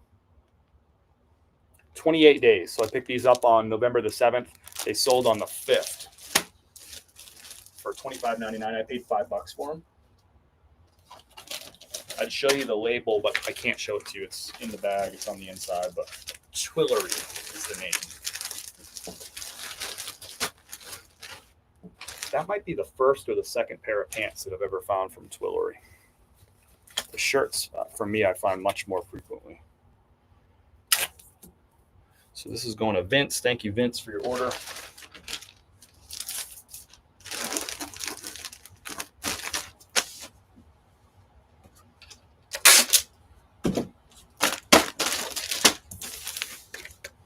My strategy, I had my store in on time away for a couple of days. So on eBay, I turned it back on. I mean, it was on. People could buy stuff, but I turned off the time away mode. So when I turn on time away mode, I leave it so that I can still make sales while I'm gone. So it doesn't shut off my store, but it does put a little banner on the top of each of my listings. It says seller is away. There might be a delay in your shipping. So I always find that slows down the store a little bit, kind of takes some wind out of its sails. And that happened for sure. I took it off Friday morning first thing, and I pushed out 15 drafts that I had banked specifically for that purpose, because I wanted to just put 15 new listings out there and just kind of supercharge eBay a little bit. Plus, of course, I'm having Nifty doing the delisting and relisting. So I had a pretty good sales day on Friday. I had 9 sales when I took it out of that time away mode. And then Saturday I had a freaking awesome day, like 15 sales. So that was my strategy. I'm like, I am going to dump 15 fresh listings on Friday. Nifty's got to be on, doing all that delisting and relisting. And it really got eBay up and cranking on Friday. And then Sunday was kind of like a meh day. I had 9 sales on Sunday, but I think that worked. Like the combination of having Nifty, like with all that activity with the delisting and relisting. I mean, it's just yeah. I've had longer periods of downtime after doing the time away mode in the past, but since I've had that Nifty tool doing all that work for me, all that relisting, all that activity, I find that it feeds that algorithm and gets me out of jail, so to speak, a lot quicker. So grateful for that. Next order is for Carol. Let's go into Portsmouth, Virginia. Brand new pair of Levi's 502. I typically pay between $12 and $16 each for brand new pairs of Levi's on clearance. Here's a pair of 502s and size 34 by 32. They sold for best offer $33.99.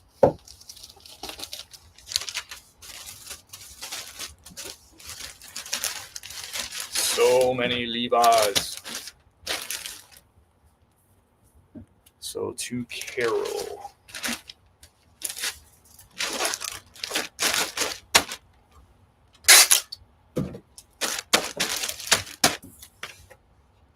Good afternoon, Carolyn. Welcome in. Good to see you. Hope you're well. Thanks for saying hi. Do you use Meta to schedule your social media posts? Can you talk more about your socials? Piece of scrap. I use the Meta. I'll tell you what it is, what it's called. I use it's called Meta Business Suite is what I use. And that's how I schedule my posts. Meta Business Suite. I batch out a lot of social media content, but then like through the week, I leave space to like kind of do items like what shows up for like inspiration. Like if I find something really cool today, I leave space in my calendar each day to like have things like, or a really cool sale that, something that's like super relevant to the day. I'll still leave a little bit of space, but I like to batch out and get some of my week filled up so that I can be out and I can be sourcing, and I don't have to be like, all right, I got to get a social media post out like in the car or something like that. I can just sort of like operate a little bit, but also have the benefit of like leaving a little space for moments of inspiration, if that makes sense. So I got an order going out for Doreen. This was a bins pickup. Banana Republic. These are a rayon blend women's pants, kind of like a funky little pattern on there. I figured for like $1, whatever these cost me, maybe $1.50. I think it's $1.86 a pound at the bins for me. So I don't know, maybe these were like $1.50. They weigh under a pound, so maybe it was $1.50. Sold them for $16.20 on a nifty best offer. They didn't sell quick.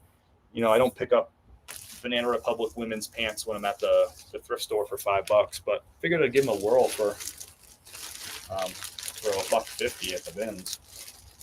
Not getting rich off this, but whatever. Probably made $10 for $1 or so invested. I'll take it. So these are going to Doreen in Monroe, New York.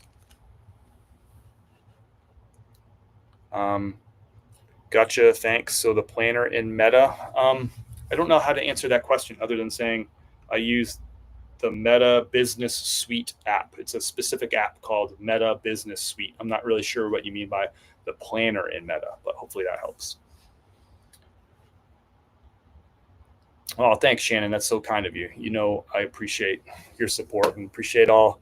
Y'all pop into the lives all the time. You comment on the content. That means a lot to me. I appreciate that. That's kind. Wishing you and your family the best. Hope you have a great, rest of Q4 and sales, but most importantly, I hope you have some great time with family, health, fellowship, and just a nice holiday season. So thank you so much, Shannon. Appreciate the kind words.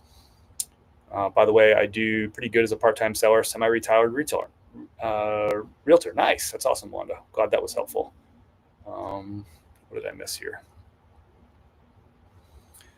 Glad you brought that up to feed the eBay algorithm. Do you focus on adding new product daily, or is the nifty? I don't worry about daily listing. I haven't in years because I've had automation tools since 2021 was the first time I started using automation tools. So I haven't worried about it.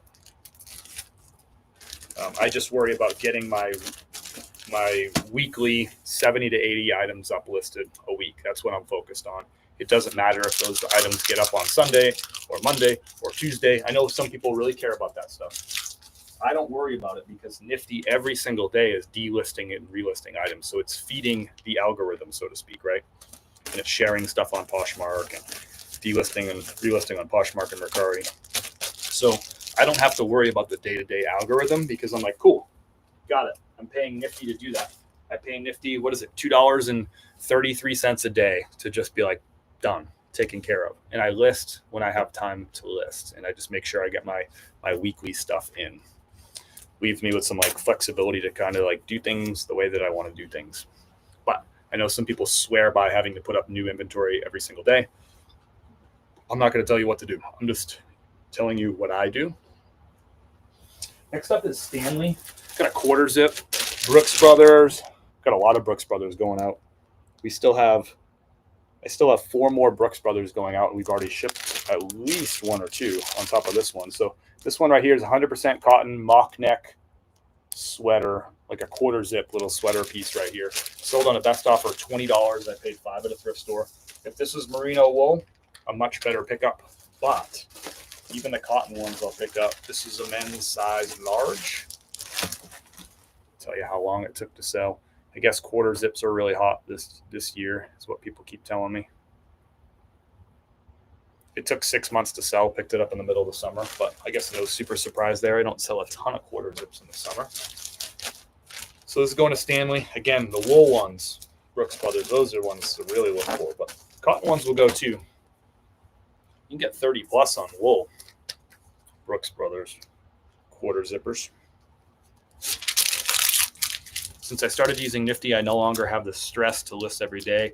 I list when I can, and Nifty does the rest. Yep, that's what you're paying $2.33 a day for, is somebody to do that stuff for you, to lower your stress, to just have something in your business be automatic. Everything else in the weight of this business sort of falls on us, those of us who like don't have employees and stuff, right? But if you can just have a little bit of automation to your business, something that just happens for $2.33 a day, that's all I spend for that. Not only is it more sales, right, because it's Nifty auto offers, it's showing up higher in search results, all those things, it's also it's like a little bit of like lowered stress, like something is actually happening. It's happening all day long and I don't even have to worry about it. And if we like, just giving a quick idea here, just for folks who like aren't in on the Nifty thing, so you can see like what we're talking about, like when 707 says like it's just happening. This is what's happening. This is the automation. So on Poshmark, this is just today, everything we're looking at. It's done 3,237 self shares. It's 387 community shares, which means I've shared other people's items. It's relisted 4 items for me. And it will do 4,000 times a day. It'll do sharing. So it's already done 3,238. Every time an item is shared, it goes to the top. Why am I not? Where's my little me? Why is little me not on here? Anyway, I guess you can trust that I'm here, but I didn't realize that it didn't have like the picture-in-picture thing going on. But yeah, so this sharing is happening, and that's how I'm getting to the top of search results. Every time an item is searched, you go higher in the search results. Next up is offers. It sent 9 offers to people on Poshmark. It just shared some more stuff. On eBay, it sent 20 offers. It's recreated 31 items, meaning it's delisted an old item and relisted it as a new listing. 2 offers on Mercari, 35 delist and relist on Mercari. Again, every time you relist, you're going to show up higher in search results. And on Poshmark, every time there's a share, you're going to show up higher in search results. Just shared another item. So this is happening for $2.33 a day. Of course, when something sells, it's going to automatically delist that item from the other platforms. I don't have to take that extra step. I can be outsourcing and whatever, and things could just sell and I don't have to worry about it. Or I could be sleeping and something could sell and I don't have to worry about it. Like, oh my gosh, I got to delist that from the other platform so I don't get a, I don't have to cancel another sale or get the double sale, right? That peace of mind that stuff is happening for $2.33 is just sort of like, if you think about it that way, is crazy.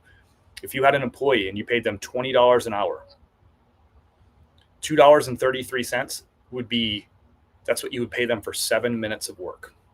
So you can either pay Nifty $2.33 a day, or you can have an employee that shows up and works for 7 minutes a day and automates something. It's just, if you think about it, it's kind of crazy. If you have an employee come over for 1 hour a day, That's, like all they did was like some delisting and relisting and sharing and all that stuff. They worked 1 hour. It's going to cost you $20. Nifty does it automatically at $2.33. You don't have to have anyone coming over. You don't have to give anyone like access to your stuff. Like it just happens automatically. Especially the offer thing, to me, like the fact that it sends that offer 10 minutes after somebody likes or watches an item, that's huge, right? Because you don't want that. If I just did it on my own, I'd share that. Like maybe they like the item on Poshmark and like 3 hours later I send them an offer. Well, they could have already bought. They could have bought 3 other Brooks Brothers shirts in that 3 hours, right? Like they could, like, or yeah, you want to like strike when the iron's hot, when they're ready, they're looking, they're shopping. It waits 10 minutes. Therefore, if that person's still thinking about it and is going to pay full price, you don't want to send them the offer before they're going to pay full price. But after 10 minutes, they probably ain't buying. The odds are pretty low. Boom, hit them with that 10% off offer, get that sale. Of course, you can program Nifty to do 5% off offer or 15% off offer or 20% offer or 7.2% offer, whatever it is you want to do. But the idea is that it's happening like pretty quickly. So even if you're paying someone to do that stuff for you, they're not going to be as timely because it's happening 24 hours a day that it's monitoring those offers or the likes or the watchers come in. It's huge. The community share is when it shares somebody else's listing. So what happens, Shannon, is it'll go, I will share your listings, for instance. And it happens all the time. People message me and they're like, hey, thanks for sharing my items on Poshmark. And I'm like, you're welcome. I didn't do it. Nifty did it. But so what happens is then if they have a bot, their thing will do what's called a reciprocal share. So I shared their thing, so then they come back and share my thing. Either they do it manually, or they have a bot that does the reciprocal share. What does it do? Sorry, Tom, what's it? I truly appreciate your advice, efforts, and personality you bring to this channel. Thank you, Adam. I appreciate that. It's kind of you. We'll always highlight compliments. Let's put that up on the screen. What's up, Jay Hayes? How are you, bud? All right, next up, we got something sold. What sold? We did the Banana Republic. We did the Brooks Brothers. We're on to a Lululemon. This pair of pants had a couple of spots on them. I didn't even bother trying to spot clean them or whatever. I hate spot cleaning stuff. I hate cleaning things. But I noticed at the thrift store they had a couple spots. I'm like, I'm just going to list it and price it down a little bit. So I priced it down a little bit. These typically sell for me. This is a men's pair of ABC Utilitech commission pants. You can always look up Lululemon items by finding the size dot on the inside, usually on the pocket on pants. Find that size dot and just Google the number that's on the inside, and you can figure out what the exact model is, which is what I did on this one. It is the Slim Fit, ABC Slim Fit 5-pocket pant Utilitech commission. That's what it's called. So I knew that these typically sell about like $30-something. I'm like, I'll price mine at like $28.99. And because it has a couple spots, I definitely called out the spots in the item title, in the description, and I did a close-up photo with a pointer pointing right at the spots in the photos so that somebody could see. And I accepted an offer for $24, right? So I could have put in time and energy into cleaning up those spots. I probably could have got them out, or I could have just listed it and marked it down a few bucks and got it gone and skipped that whole process. I chose to skip that whole process. Is that the right way to do it? I'm not sure. But that's the way it was going to happen at that point in time. Sometimes I have a box for stuff that needs to be spot cleaned or whatever. Sometimes that box is full. I'm like, I am not putting more stuff in that box because I really don't feel like doing all that. So I'll just list it. That's what happened there. So these sold for $24. I paid $5 at the thrift store. Just because something has like a minor flaw doesn't mean you can't sell it, but you probably got to sell it for a little bit less money. See how long those took to sell, just out of curiosity. What's up, Jay Hayes at his peak? I picked those up in July and they sold in December, so not a quick sale there, but they sold and I didn't have to do any spot cleaning. Those are the most important things. What is up, Jay Hayes? Did you do a live today, Jason Hayes? Did you do a live? Jay Hayes, Lululemon doesn't sell anymore, brother. Lululemon doesn't sell anymore. We got back-to-back bundles. Both of these are Brooks Brothers. Brooks Brothers doesn't sell either. So we got a pair of polo shirts. These are long-sleeve polo shirts from Brooks Brothers. They're both size large. They're both the same model, same tag. They both have the little. Does it have the little guy on the chest? I don't think it does have the logo on the chest. Sometimes it's like the Same color logo. Nope, no logo on the chest on these. So these sold full asking price, $39.99. So I listed them together as a lot of two. I paid $5 a piece. So that means I'm in for $10, and they sold for $39.99. Pretty good. How long did they take to sell? 54 days to sell, so just short of 2 months on these. $39.99. So after all the fees and all that stuff, oops. I swear I've done this before. After all the fees and my shipping label, it's going to leave me with $34.14, but I paid $10. So my profit on these two shirts is $24.14 after shipping and fees.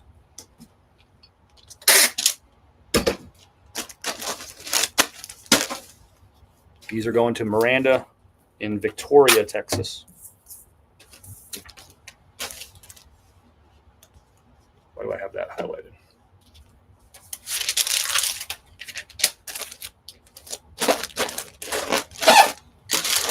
Out the door.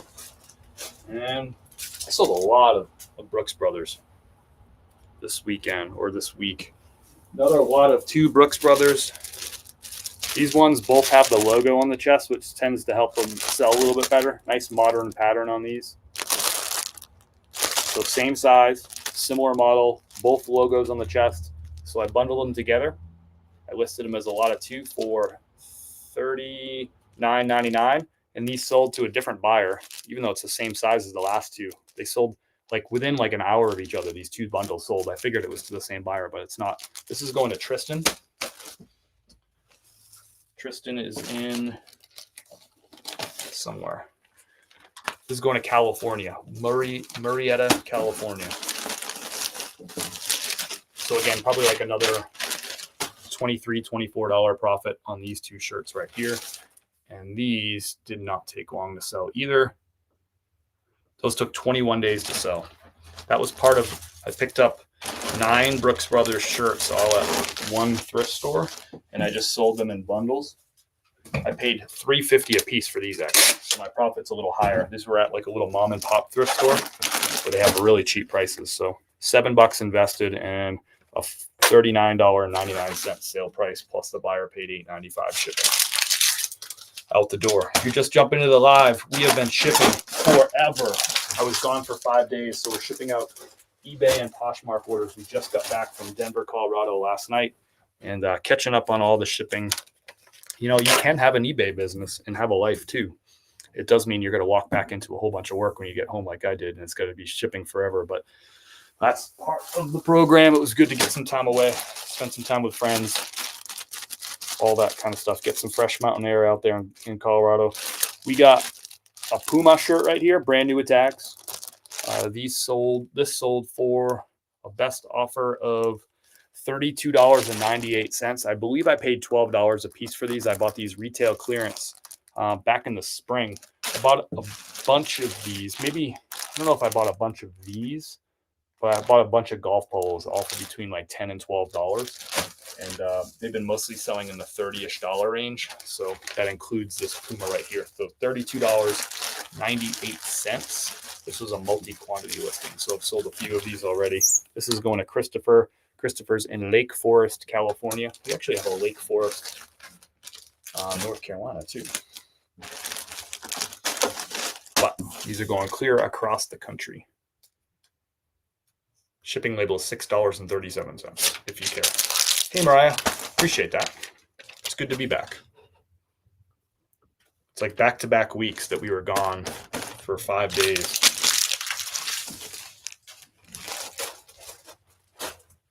All right, next up, this is our last eBay order, but don't worry. We got Poshmark orders. We got chris@peak.com orders coming up too. We still got work to do. We ain't going anywhere yet. Next up is Keith. This item was a bad buy. I did a post about this a couple days ago, but if you didn't see it, I love selling Holderness and Bourne. I've sold, I think, 111 Holderness and Bourne pieces over the last 2 years. Great golf brand. But this piece here, quarter zip, which by the way, quarter zips are good sellers for Holderness too. I often sell them for $70 to $80. But I don't know if you could see this one. It's got like a holiday sort of like Nordic kind of print on it, and it's like a red and blue color. I bought like 8 of these. I told myself that this is going to be a bad buy. I'm like, this is an off-brand pattern. For Holderness and Bourne, what sells really well for me are actually solid colors and like kind of really basic stripes. I just think that the buyer for Holderness and Bourne tends to be, I don't know, like more of a conservative dressing, older golfer. I think that's what Holderness and Bourne is. A lot of the golf community has gotten really flashy, all over prints, big bold colors, like unique, funny shirts. That's really hot in the golf world right now, especially as like a lot of younger people are getting into golf. But Holderness and Bourne is one of those brands where it's not really the wild, the different, the unique that sells. So I kind of knew that as I was buying this. I'm like, I think this item's a trap. I paid $30 a piece. I bought 8 of them. And I'm like, these are going to sit around for a while, and I'm going to have to lower the price and unload them. That's exactly what's happened. So this is the first one of them to sell. I picked these up, I think, in January. And this is the first one to sell. I had to unload it for a best offer of $52. I paid $30 a piece. So the margin's not great there. And that's the first one. I still got more of these. So not a good buy. I freaking knew it. And that's why I talk a lot about, I use the term on brand or off brand. If this was an LL Bean, that holiday, like kind of Nordic pattern is great in LL Bean. It would sell really fast. That's what the LL Bean shopper is looking for. But on Holderness, they're looking for plain, solid. They're looking for basic stripes. And I don't know. I knew it. I tested it. Now I definitely know it. I don't fear those mistakes. I'm not upset about it even one bit. But it's one of those things that sort of, when you make a bad buy, you learn and you realize it. It doesn't mean, though, I'm not going to buy Holderness and Bourne anymore. So that's what the mistake that a lot of people make is they'll buy 8 of these. They'll sell like crap. They'll get stuck with them and they'll say, well, I'm not going to buy Holderness and Bourne anymore. Well, that's a mistake because, again, I've sold 111 Holderness and Bourne pieces over the last 2 years. It's a great seller. It really is a hot golf brand right now.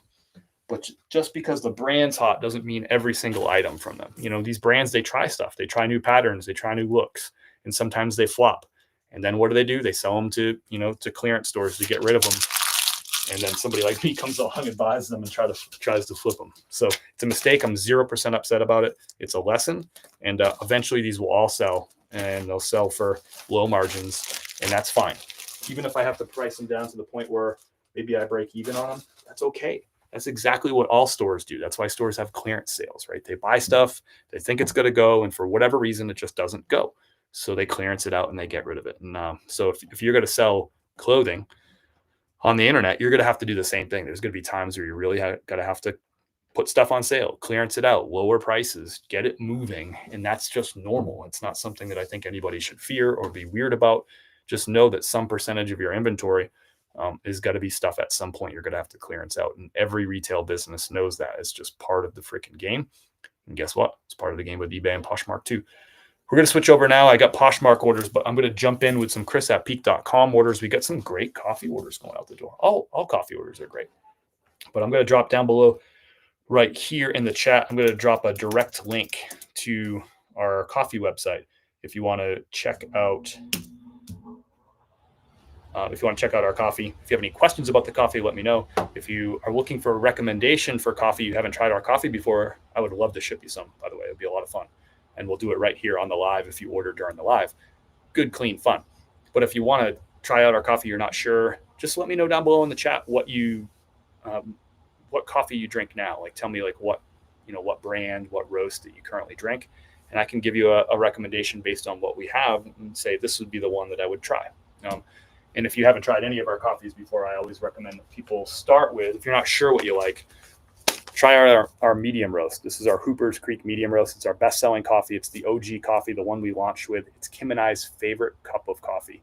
You're going to get subtle hints of milk chocolate, like a sweet little milk chocolate. But this is not flavored coffee. It's fair trade. It's organic.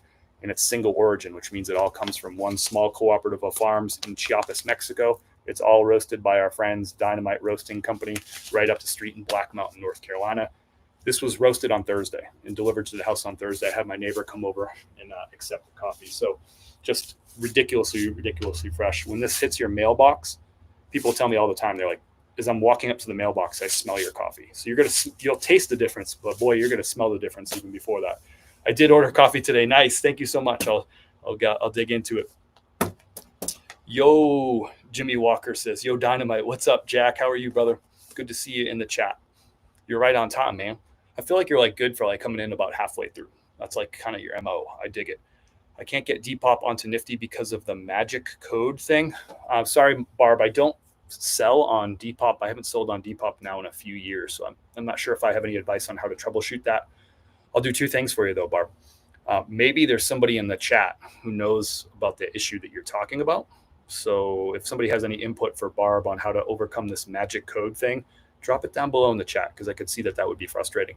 The other thing I would recommend to do, Barb, is just reach out directly to Nifty and have them walk you through this. Because obviously, if you've had that issue, then I'm sure other people have had that issue and they know how to walk through it. So their customer support I found is very good and very responsive. So I'd reach out to them. Looks like Jerry needs help with this too. So if anybody knows what's going on with this magic code thing, if they could give some advice to Barb and to Jerry, let me know. But honestly, when I have like any little hiccup with Nifty, like if I'm not sure about something, I just reach out to the customer support and they get back to me pretty quickly. And like usually with like really good information. So I would probably also do that if you haven't already done so. But let's ship out some coffee orders. And again, I dropped the link down below in the chat. The link is always available at chris@peak.com, or just click on my name, go to my profile. You'll find the coffee website. If you can't find it, let me know. I'll drop the link again. But if you haven't tried our coffee before, this is the way to go. Try out that medium roast. It is a crowd pleaser. It is about the most balanced, smooth cup of coffee that I think you can find out there. And if you find a smoother one than that, let me know. But we partnered with Dynamite because that was our favorite. That was our favorite coffee, their medium roast. So when we partnered, we said we want that, and that's what we drank like 80% of the time. It's actually what I'm drinking right now, cold brewed Hooper's Creek medium roast. All right, let me get up my screen here. Let's get some coffee orders shipped out. And again, if you get your order in during the live, we'll ship it out for you during the live. Let me know, Vineyard Siren, what's the first name on your order? I'm not sure if I've connected a first name to your screen name, if you know what I mean. What's your first name, Vineyard? I'll get you out. Looks like Mariah might have a solution. I had the same issue. You need to set it up to use your password combination, and Nifty walk me through it. Got it. Send Nifty a message, and they respond with step-by-step. I saved and used every time my token expires because I forget. That's awesome. Thank you, Mariah. And if you come across like that step, if you could copy it in the chat, maybe. I don't know if that's even a possible thing, but maybe you can copy it in the chat and skip them the step. I don't know. Maybe you can't. I'm not sure. But if you could, that would be rad. But yeah, let me know, Vineyard, what's the first name on the order, and I can get that one out. In the meantime, I'm going to jump right in, and I'm going to go in order here, and I'm going to do Jamie's order first. Let's see. This for me is really fun, shipping out coffee to like people I know. Most of my eBay orders are going out to strangers. This is fun to like ship it out to like people that are like repeat customers, and I know, and some of them, a lot of these people come into the lives and comment on all the videos and stuff. It's just fun. This is kind of different than like eBay and Posh orders for me. It feels more like a small business that I'm used to, like growing up in the restaurant business. You know what I mean? Cindy, okay, gotcha. I see you. I'll do yours first then, since you're here. That's the way we do this thing. We stop whatever we're doing when we get an order on the live, and we ship it out with a big dose of gratitude. So thank you, Cindy? Is it Cynthia? Or did you? Oh, I know maybe what happened.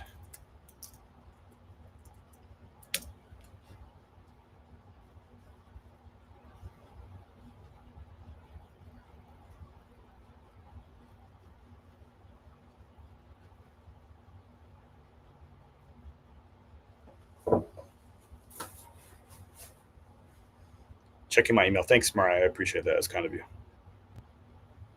You're all right.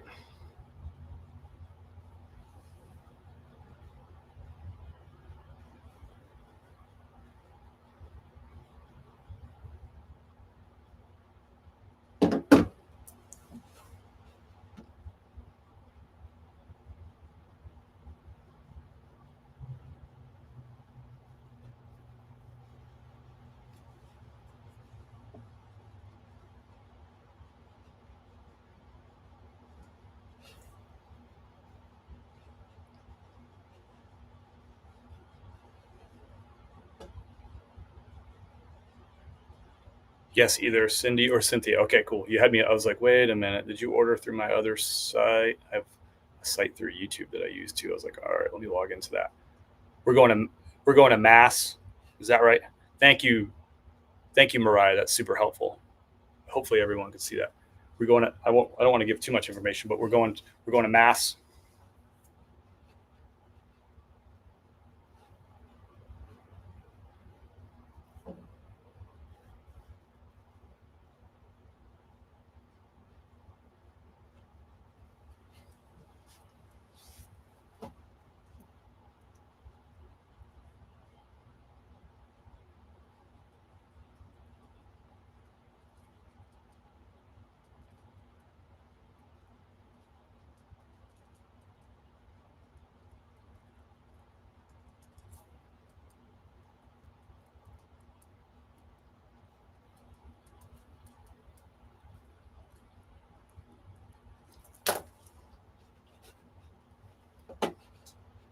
I'm going to go ahead and ship the order that I have for Cynthia, assuming that that's yours.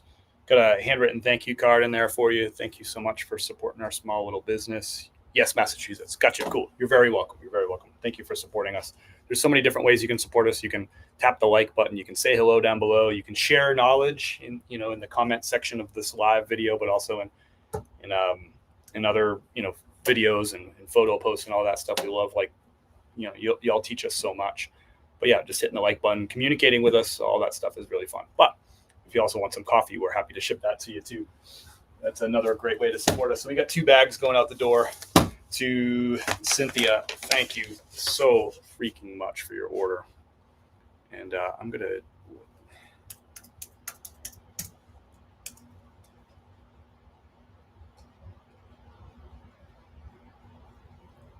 So is this first order? This is first order, right, Cynthia? This is going to be your first Chris at Peak coffee, according to my records. Do I have that right? That's awesome. I hope you really enjoy it. So we got 2 bags of our Hooper's Creek medium roast. This is our best seller. And also $1.50 from every bag purchased. We're still donating to families in our neighborhood who, although they've all moved back into their homes after Hurricane Helene, after their homes were destroyed or severely damaged, they're back into their homes. But the financial distress that resulted from that, like rebuilding their homes, is still a real thing that they're going to be dealing with, and they're probably going to be dealing with for several years moving forward.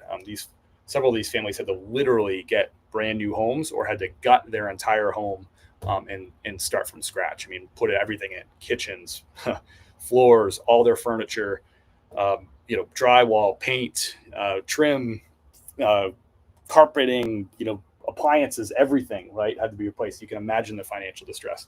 So our small little way to continue to contribute to these folks, to help them get back onto their feet, our way to give back is through the sales of our medium roast coffee. So $1.50 from each of these bags is going to go right down the hill to support those families. It's not going through any like big, what do you call it, like a big fundraiser thing where, like a nonprofit where everyone's going to take a piece of the action. It's $1.50. I take each $3 here. This goes down to them. It'll just go in a check directly to them. So if you'd like to contribute, that's how we do it. It is just, nobody's getting rich off this. There's not a whole bunch of administration staff and a CEO that are taking a piece of that donation. It is $3. It's going straight to people who need it.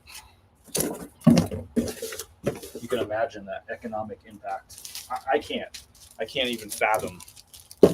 I know the economic impact because I was along the road and there as they were rebuilding and seeing the invoices and helping them pick up some of the, the flooring and unload it into their house and the appliances. And, I know the cost, but I still can't fathom what that, how that's going to impact their family and for how long. So thank you, Cynthia. You played a role in that, in addition to supporting our small business over here, which means a lot to me too.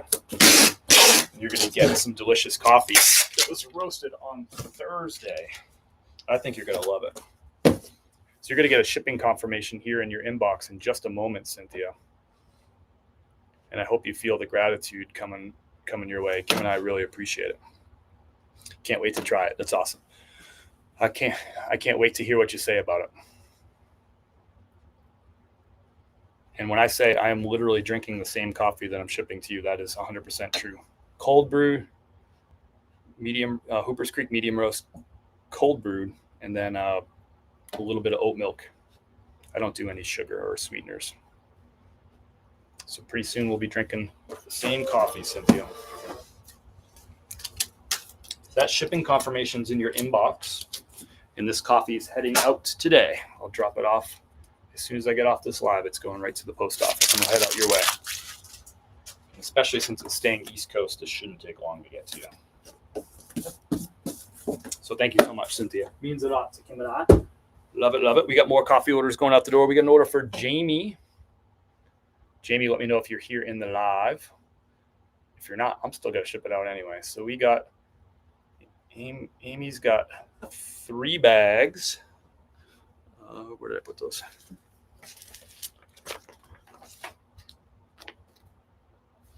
We generally recommend to people to order as many bags as you'll drink in a month, because that way you save money on shipping.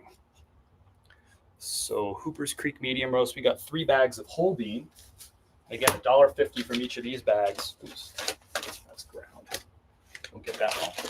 $1.50 from each of these bags going down the street. So Jamie's purchase brings $4.50 to our neighbors down the street, who again are still economically suffering, and certainly emotionally too, from the effects of Hurricane Helene. Yes, that's still a thing, you know. So 3 bags, whole bean. Our coffee is available on whole bean or ground. So if you like to grind it yourself like Kim and I do, we have that. If you prefer it to already be ground, we got you. So thank you, Jamie. One thing you may or may not see is I do put these bags in. I put the coffee in like one of these little plastic bags, generally protect it just from the moisture as it's shipping. But I also rip a little hole in the bag, because when coffee is really, really fresh like this, it needs to do what's called the off-gassing. So there's a little, I'll show you here. You've probably seen this in your coffee, right? You probably smell it through that. But that little, it's a one-way valve. That's allowing CO2 to get out of the coffee. So when a coffee is like really, really fresh, like this coffee is, roasted on Thursday, there's still a lot of off-gassing that has to happen for the first week or so.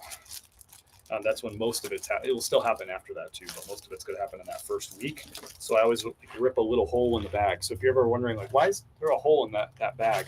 I do that so that the coffee can, the CO2 can continue to do its thing and escape. So this is going to Jamie. Didn't make a thank you card. Oh, yeah, I did. Here it is. Thank you, Jamie. Appreciate you.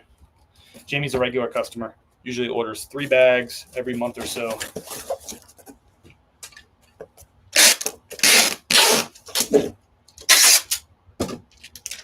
Thank you, Jamie. You have a shipping confirmation in your inbox with the tracking information and all that stuff. Brenda is back. Welcome back, Brenda. What service? I appreciate it. Cynthia, faster than Bezos over here. Faster than Bezos. And with a lot more gratitude than Bezos, right? Bezos is probably on a yacht in the Mediterranean right now. Think about how much money you probably spent on Amazon this month. The guy's out on a freaking yacht. That's why we love like supporting small businesses as much as we can. Yeah, we order from Amazon too. We're a victim of that, but we try to do as much with local business as we can, because we know that people really feel that. It really makes a difference for people, for families in their communities. So next up is an order for Leslie. Leslie got, what did Leslie get? 2 bags of whole bean medium roast going out to Leslie. Thank you, Leslie. Again, $1.50 from every one of our Hooper's Creek medium roast is donated to our neighbors. So Leslie, you made a $3 contribution to our neighbors. We're still continuing to do that. We'll continue to do that as long as the need exists. And I don't see the end to that.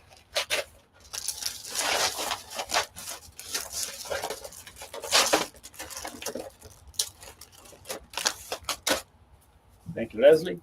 And don't worry if you're like, I'm bored of coffee. We're going to get back to shipping clothes here in just a moment.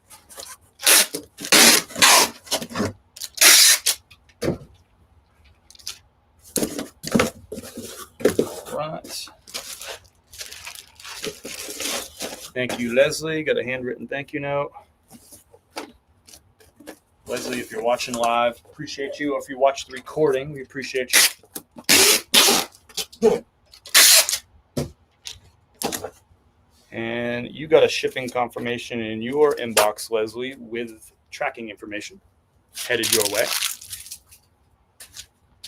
Yo, how are sales this weekend? Can you believe, by the way, that we are 9 days away from USPS's Christmas shipping deadline on the 17th? That's only 9 days away. So I always find that things really slow down after the 17th, like after whatever the deadline is, because people no longer can get, the stuff's probably not going to show up before Christmas. So I see a big downturn in sales for about a week. Got an order going out to Catherine. Catherine got 2 bags of the whole bean Black Mountain Dark Roast. This is a blend of 3 beans from Honduras. So it's all fair trade and organic, but this is our only blend. It's 3 different beans. Again, roasted from our friends up the street at Dynamite Roasting. They've been voted Western North Carolina's #1 coffee roaster 13 years in a row, which is crazy. To win anything 1 year is impressive, to be #1, but 13 years in a row. So the best roasting partner ever.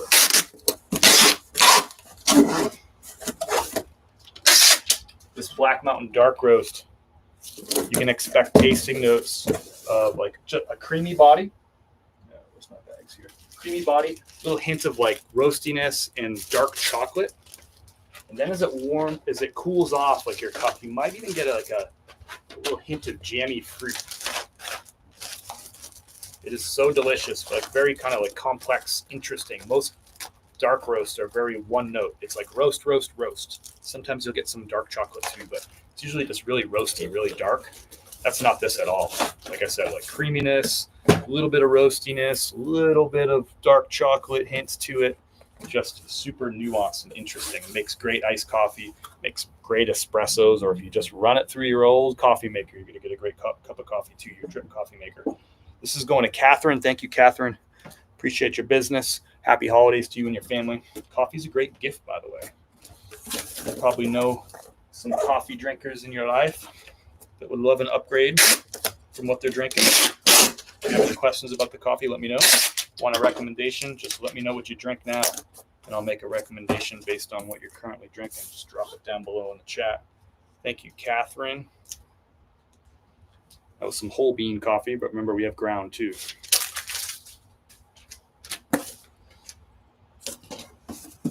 All right. Welcome in, welcome in. Hope everyone's doing good. We're just shipping.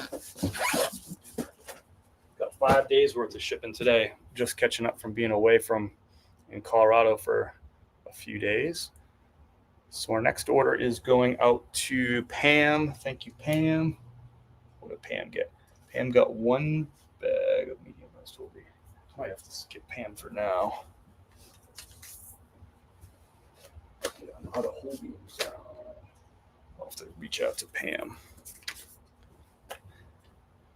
And again, if you get your order in while we're here live, I'll still be shipping for a little bit.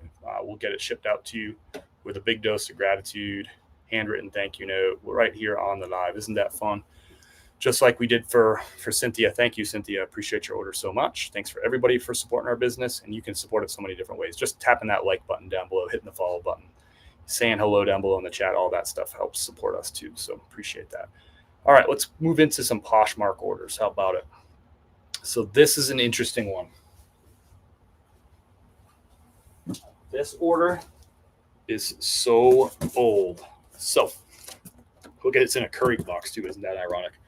So Bass Pro Shops, we got 2 mugs in here. The reason it's already packaged up, when we moved from Florida to Asheville in October of 2022. So I guess in September is when I was packing this up. We moved on the 1st, I believe. So I packed this up because I was packing up all my inventory. We're moving not only our house, our home, but we were moving our business as well. So obviously mugs are fragile. So what I decided to do, I was like, well, I don't really have much fragile stuff anymore. I don't do a lot of hard goods anymore. So what I did was I just packed these up ready to ship. So I packed this up, labeled it Bass Pro Shop 2 mugs, and just put it out in the garage when we got here and waited for it to sell. These took 3 years to sell. Sold for $16 on Poshmark on a nifty best offer. So they're out the door. I thought these were a good pickup. They're a garage sale pickup, like a matching mug, 2 different colors. One's blue and one's yellow. They say Bass Pro Shops. They're ceramic. They look rad.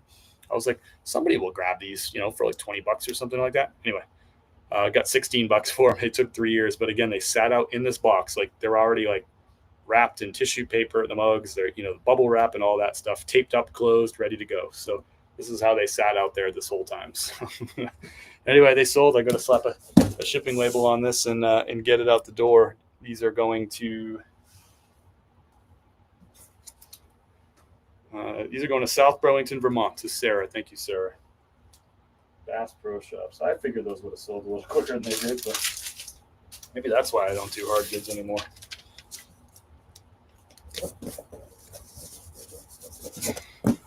So it doesn't get a lot easier than that in terms of packing. It's already done.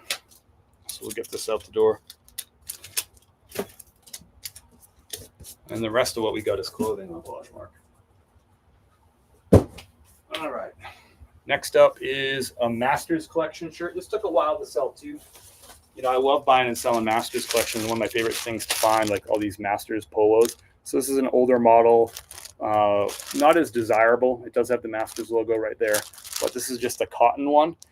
If this was green, it probably would have sold really quickly, but it didn't. It took a while to sell and sold for $18 because it's that yellow color and it's cotton. The better ones are going to be the ones that are like Masters Tech, or if you can find a Peter Millar Masters, that's going to sell really well. The cotton ones still sell, but cotton yellow isn't the best pattern. I've sold other cotton yellow. They don't all take this long, but sometimes they take a little while. This one sold for $18. I paid $5 for it at a thrift store. I do pretty much pick up about anything with the Masters logo.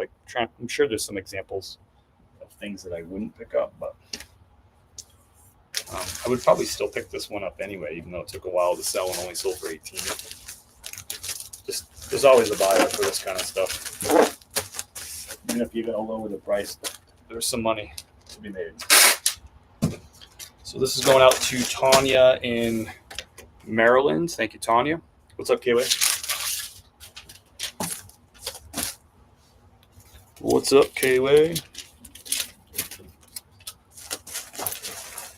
All right, next up is J. Crew pants. These are ones that I think people sleep on. I don't buy a lot of J. Crew shirts, but these pants, especially if they're a wool blend, are probably worth your time. Look them up. This is a J. Crew Thompson. So wool blend, men's size 36 by 30. It's like a pair of slacks, but they're wool. J. Crew Thompson. And how long did these take to sell? These took 22 days to sell. 22 days to sell. They sold for $26 on Poshmark. I paid $5 at the thrift store. So pretty good little pickup, right? If you can flip something in under a month. And my profit after that will be, Poshmark takes their Poshmark takes their 20% fees, right? So out of $26, that means they're going to take $5.20. So that's going to leave me with $20.80. I paid $5. So I made $15.80 on this, and it sold in less than 30 days, which means I haven't even paid the credit card bill yet for this purchase, and I already got the profits. Well, I will have the profits once this gets delivered and accepted. You get the idea. I'll pay the credit card bill for this purchase on, I picked it up on the 15th. I'll pay it on December the 15th. So I'll already have my profits before I pay the credit card bill. Can't beat that. Don't sleep on J. Crew. Whoa. Next up is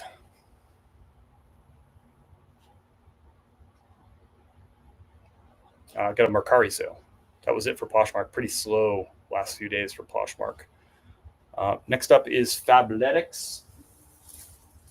This is now the fourth pair of athletics in big sizes that I've sold in the last few months. This is a men's size 44 by 30. These sold on a nifty best offer, $23.39. I paid $5 at the thrift store. So I bought 4 of these All 4 have now sold. I am sold out of Fabletics golf pants. They were all big sizes, like 44, 42. How long did these take to sell? These took 113 days to sell, so just under 4 months. I picked them up on, is that right? Yeah, I picked them up August 18th, and they sold on December the 5th. So 4 months to sell. But I am sold out of Fabletics pants now. All the other ones I had sold for over $30. But this one wasn't as good of a size. I had a size 44 by 32, and I was the only person that had those available on eBay in that size. So that's why those sold for a little bit more money. This one had some other people that I was competing with. So this is going to Andrea. Andrea's in Keller, Texas. Thanks, Andrea. So thanks everyone for hanging out for a little bit. Had a lot of shipping to do today, and I think I'm officially shipped